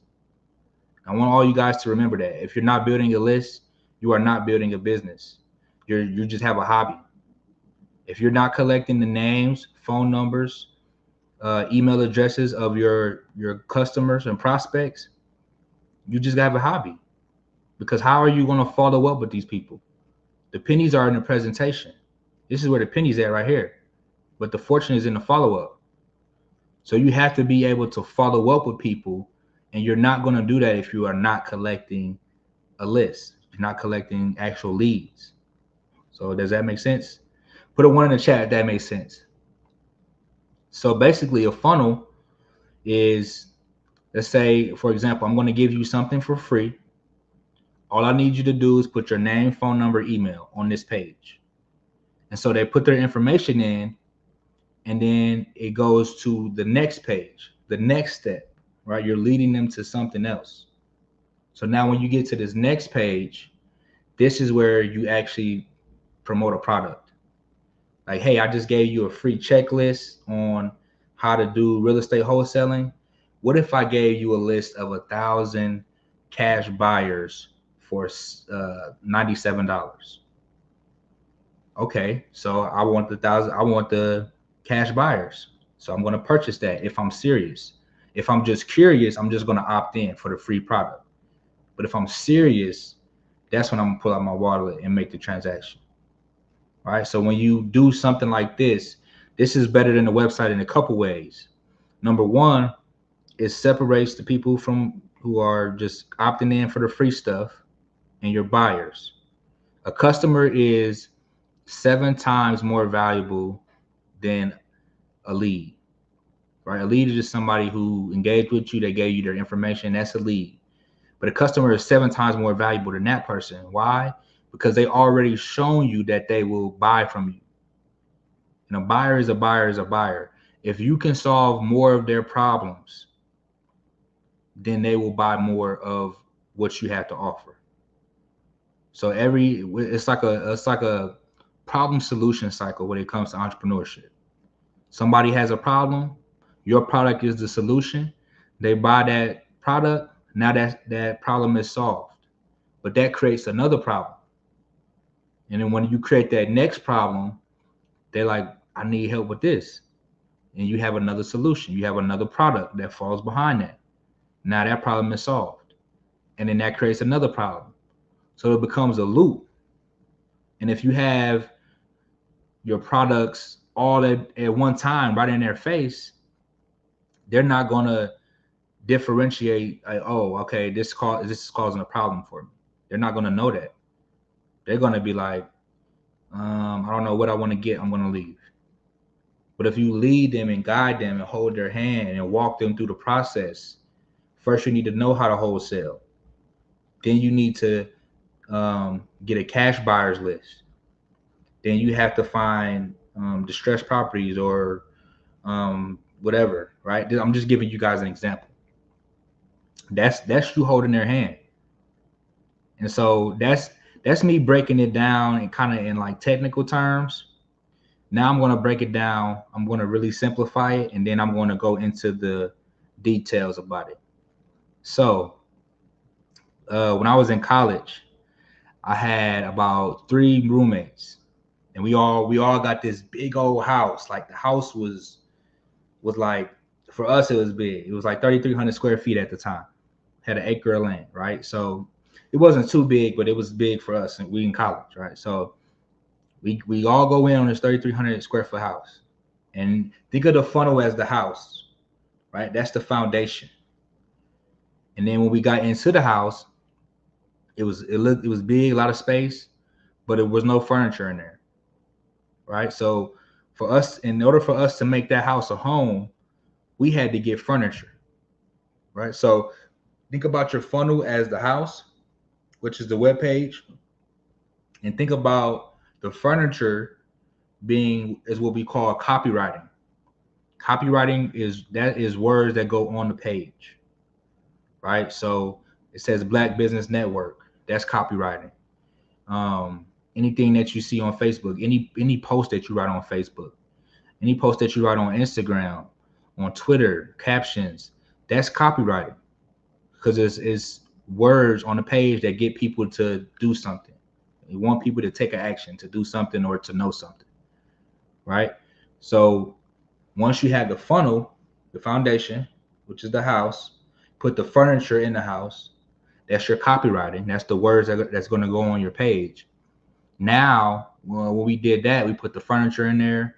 And then the next thing me and my roommates did, we were like, man, this look good. Our house look nice. This is laid out. This is a bachelor pad. We're like, okay, let's have a housewarming party. So we're going to invite all the fine ladies. We're going to invite some of our homies. And we're going to tell them, hey, we having a housewarming.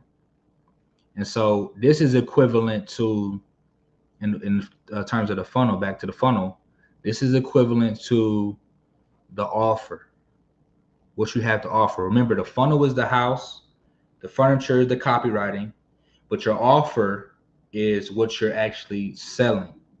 All right, so for us, it was our offer for the housewarming party was good food, good music, good drinks. That's what we had to offer.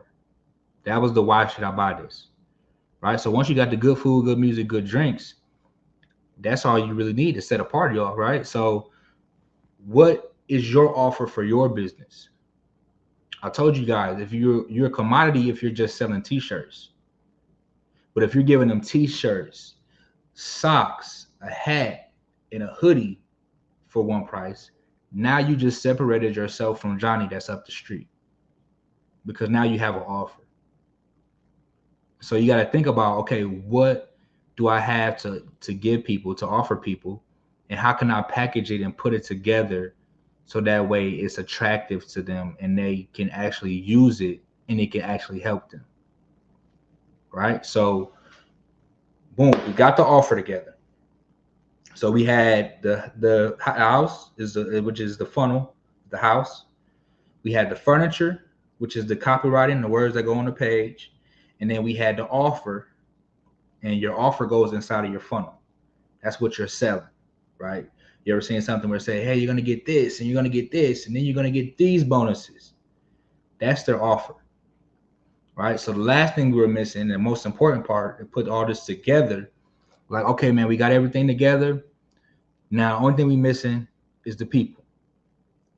So we all text everybody in our phone, hey, we having a housewarming party, come pull up.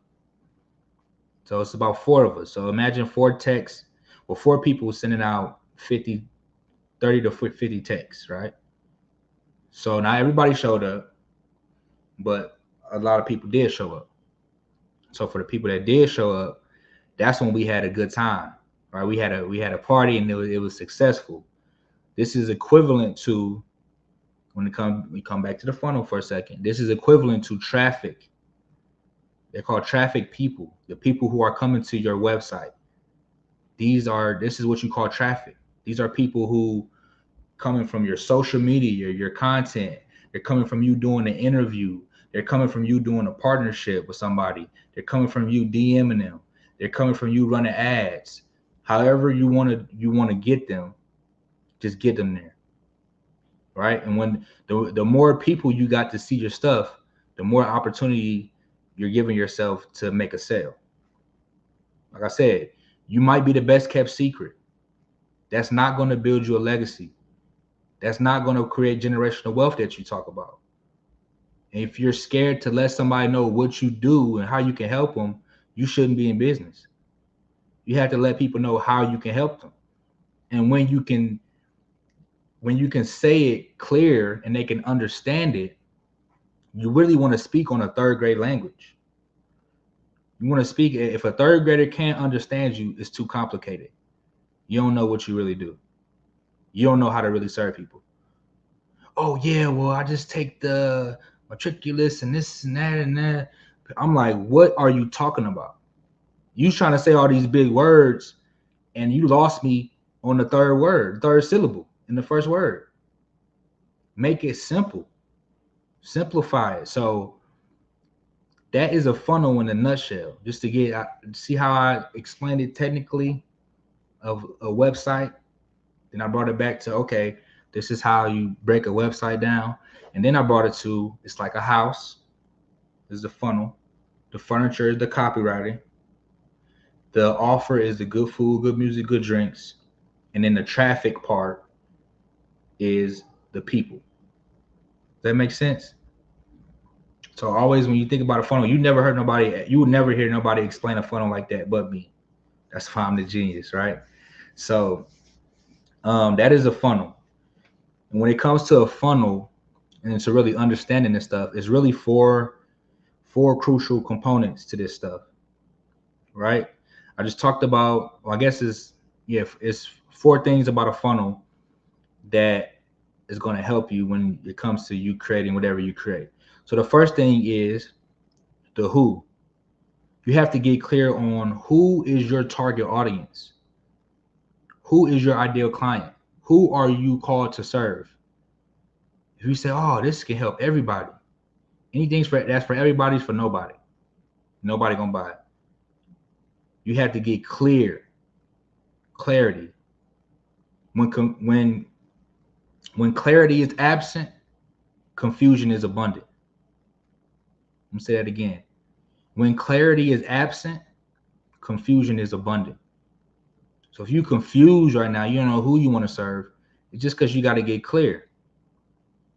Pick something, pick a niche. Not only know the demographics, but you have to know the psychographics, right? Not only know the demographics, meaning the age, the gender, the race. What are the psychographics? What's their biggest fears? What's their biggest dreams? How do they think? What kind of books do they read? See, when you know your customer better than they know themselves, they're going to think you have the answer that's better than the answer that they have right now. Right? So know who it is that you're targeting. Right? I help coaches, consultants, course creators. I help starving artists or whatever it is, right? Figure out who it is. Then once you figure it who, you have to figure out where. Where are these people congregating? Think about a church, or think about a mosque, or think about a school.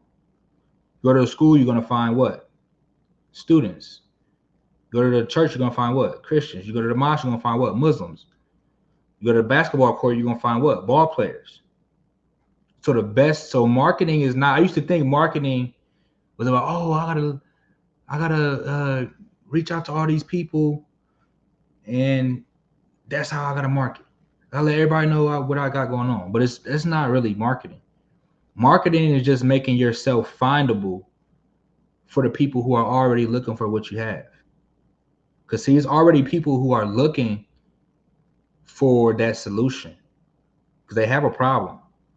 They already looking for that solution. They just don't know that you exist. So when they know you exist, when you know where are these people spending time, and where are these people spending money, and where are these people spending both? That's the key. You know where that's at, then you got to figure out the what. What can I do to bait them in? What can I do to reel this person in? What can I do that's going to help this person before we even meet? I'm already giving them something for free that's going to help them. That's what you call a lead magnet.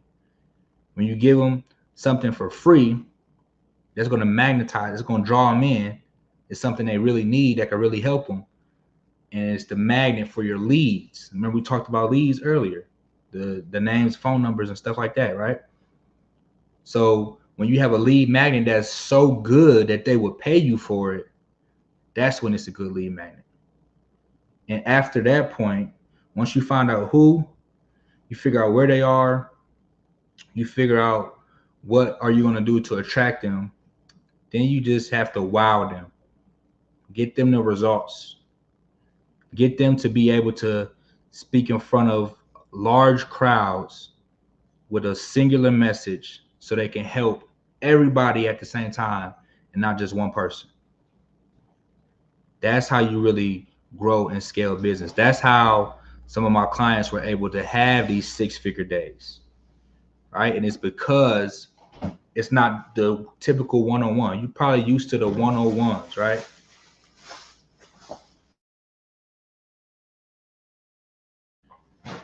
It's not the one-on-ones. It's the one-to-many is how you're going to scale. Why is that? Because of the influence, right? You're going to have one person say, oh, I like that. And another person going to say, oh, I like that too. And you're going to have more people say out they like that. So the person who is not commenting in the chat, they're going to feel left out. Like, man, I better get in this chat. I can't be the only one not in the chat. So it's a one-to-many setting. And funnels just help you set that up. So I hope this is making sense to you guys, because in the Black community, I love helping my people. Right? I love helping my people. We just are behind the 8 ball. Right? We were always playing catch up. And we the trendsetters. We the ones who they follow. So we just have to make sure that we're ahead of our game too. When it comes to business, when it comes to the business models, not being a commodity, actually having an offer, actually using funnels. Yeah, things like that. So once we're in that situation, give me one second, guys.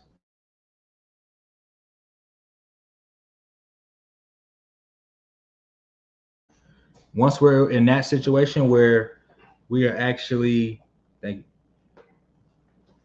we're actually in the position to use these funnels to grow and scale, that's when the wealth shift gonna happen. That's when we're gonna change the game. Cause we're not gonna be come to my website. No, come to my funnel. Right? Come to my funnel so I can help you grow and scale your business, so I can help you XYZ, right? So this is why I'm so passionate. This is why I love this, because it's like changed the game for not only me, but for my clients as well. And it's a process. I had to go through a lot of headache and heartache to get here, right? To get to this level of knowledge where I can bring this back to my people. It's like the spook that sat by the door. I've been in the rooms where people having not $100,000 a day, having $1 million a day, $5 million a day, $11 million a day. I've been in those type of rooms, and I saw what was working and what they're doing. So the easiest way to have success is to model success. Model the type of success that you want. Somebody already got the results for you, for themselves or somebody else. That's the person you want to follow. So, and if you guys are not following me already, I'm on all platforms. You can find me on all platforms at JL the Genius. That's JL the Genius, as it's spelled right here. And even on YouTube, you can find me on JL the Genius.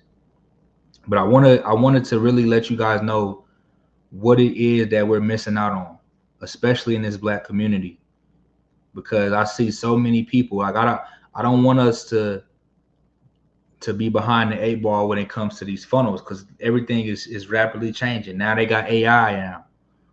We don't need to be behind on AI.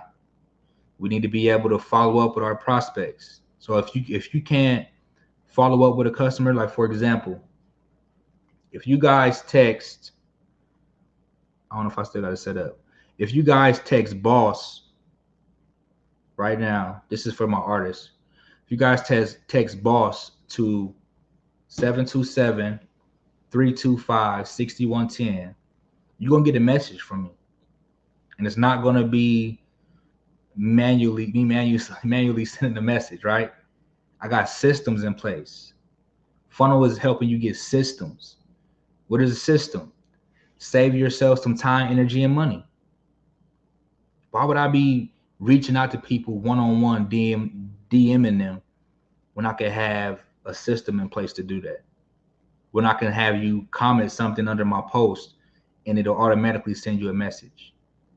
That's what we got to get to. We got to get to a point where we're not even doing a lot of the tedious manual work. And if you don't know how to do that, hire somebody who does. Because the time it takes to learn this, time it took for me to learn this, it's going to take you years. It's going to take you years to learn this. This is not no overnight, fly-by-night type of stuff. And this stuff can get complicated. But that's why you hire. And I always ask myself this. I always say, what's the deal? Right? What's the deal? Like, how I want to get to somewhere, I want to get to another level. Like, what's the deal? What can I delegate? What can I eliminate? What can I automate? And what can I leverage? What's the deal? Can I leverage my credit? Can I automate my DMs? Can I eliminate spending my time in places where it's not needed? Can I delegate somebody sending my emails and messaging my Facebook friends, or running my ads, or building my funnels? Can I delegate that? Ask yourself, what's the deal? You don't have to always be a one-man show. You don't have to always be a solopreneur. A lot of people think they're entrepreneurs, but if you're not hiring nobody, you a solopreneur. You doing the accounting, all the bookkeeping stuff. Then you are the service. You're doing the consulting. And then you are the person who creates your graphics. And then you are the person who sends out your emails. And then you're the person who sets up your meetings. You're a solopreneur. And it's hard to shake it, because you're like, man, if I get this away to somebody, they're not going to do it right. If I get this away to somebody, and we always had that thought at first, right? Is because control. You want to control everything. But you already got, Allah already gave us dominion. You got dominion over everything. You already got control over everything. But some things you got to release. You got to be like, nah, I can't. If this task, if it costs $15 an hour to create graphics, and you spending your time, you spending 3 hours on a graphic to save $45, but you charge $1,000 an hour for consulting, you know what just happened? You didn't save $45. It cost you $3,000. That's what it cost you. $3,000 that you could have had, but you didn't have it because now you focused on graphics. You trying to, let me figure this out, make it perfect, versus just paying a little $15 that it could have been done. And people who do that, they value money more than they value time. But one thing about that is time is infinite. Money is not. It's only money is abundant. I want you to think abundantly, but switch that. Money is infinite, time is not. You only got so much time. You only got so much time before you got to check up out of here. And everybody got to check out. So don't hoard on to that little money and really step over $1 million bills to pick up a penny. Let go of that little money, delegate it to somebody, stay in your zone of genius, and make sure that you're able to grow and scale and help thousands and thousands of people by doing what you love and what you know to do. I hope this was helpful to someone. Hope someone got a great message from this. I hope you learned something from this. And guys, I'm JL the Genius. You can follow me on all platforms at JL the Genius, as well as on YouTube. And remember that genius is common, and I will see you on the other side.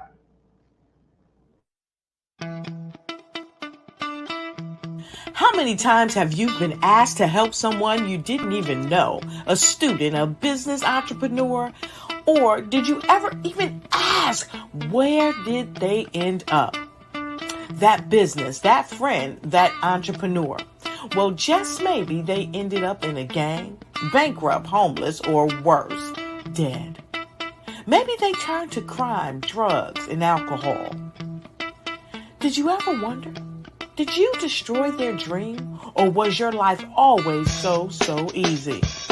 At the Black Business Olympics, we started a movement to help students complete.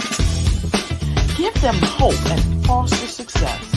Help them to leave their dreams of providing laptops, computers, and up to $5,000 in scholarship funds. Today, we ask you to help a student, a business owner, or an entrepreneur to realize their dream by sponsoring them, supporting them, and buying from them. Consider this.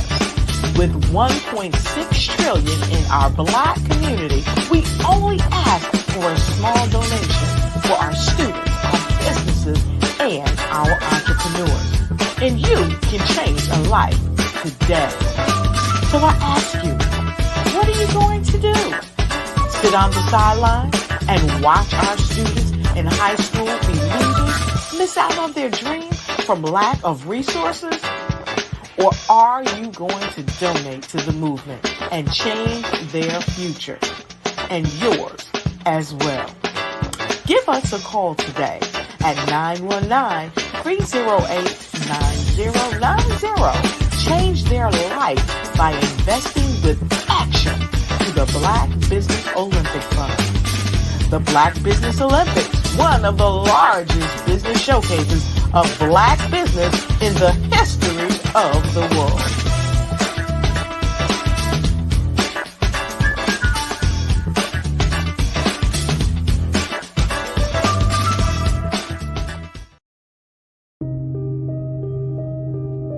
The Black Business Expo is changing my life. This year, they are giving away laptops and even $5,000 in cash to students just like me. I'm Alexis, and I want to go to college to fulfill my dream of becoming an entrepreneur. Help the Black Business Expo going to www.blackbusinessexpousa.com and also becoming a vendor, a sponsor, or donating.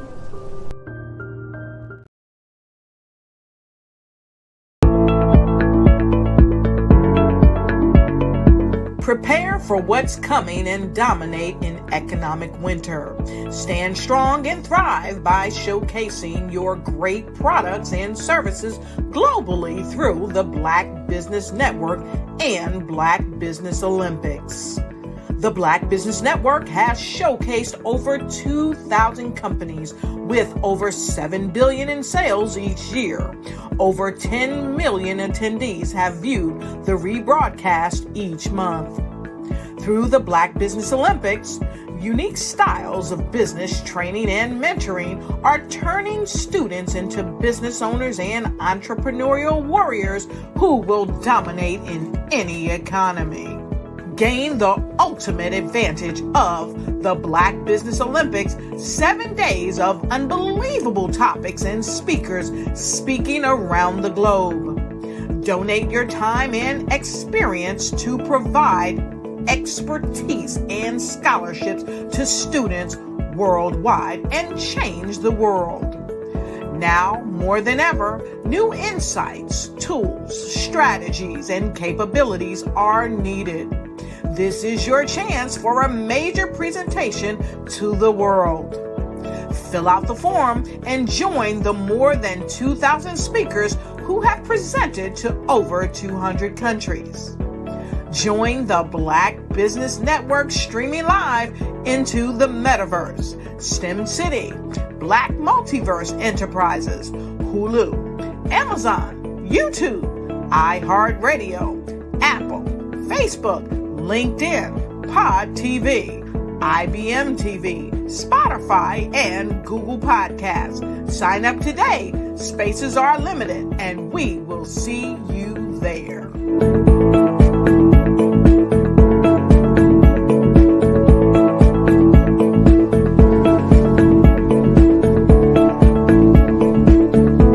The Black Business Expo's mission is to raise funds for high school seniors going to college or K-12 entrepreneurs. This expo is a fundraiser for students. Please, you may go to www.blackbusinessexpousa.com to donate to the scholarship fund or use the Cash App at $BBXUSA. Our goal is to give laptops and up to $5,000 to 10 students. Students can register online at www.blackbusinessexpousa.com. Every dollar counts. Please donate to the Black Business Expo USA Scholarship Fund.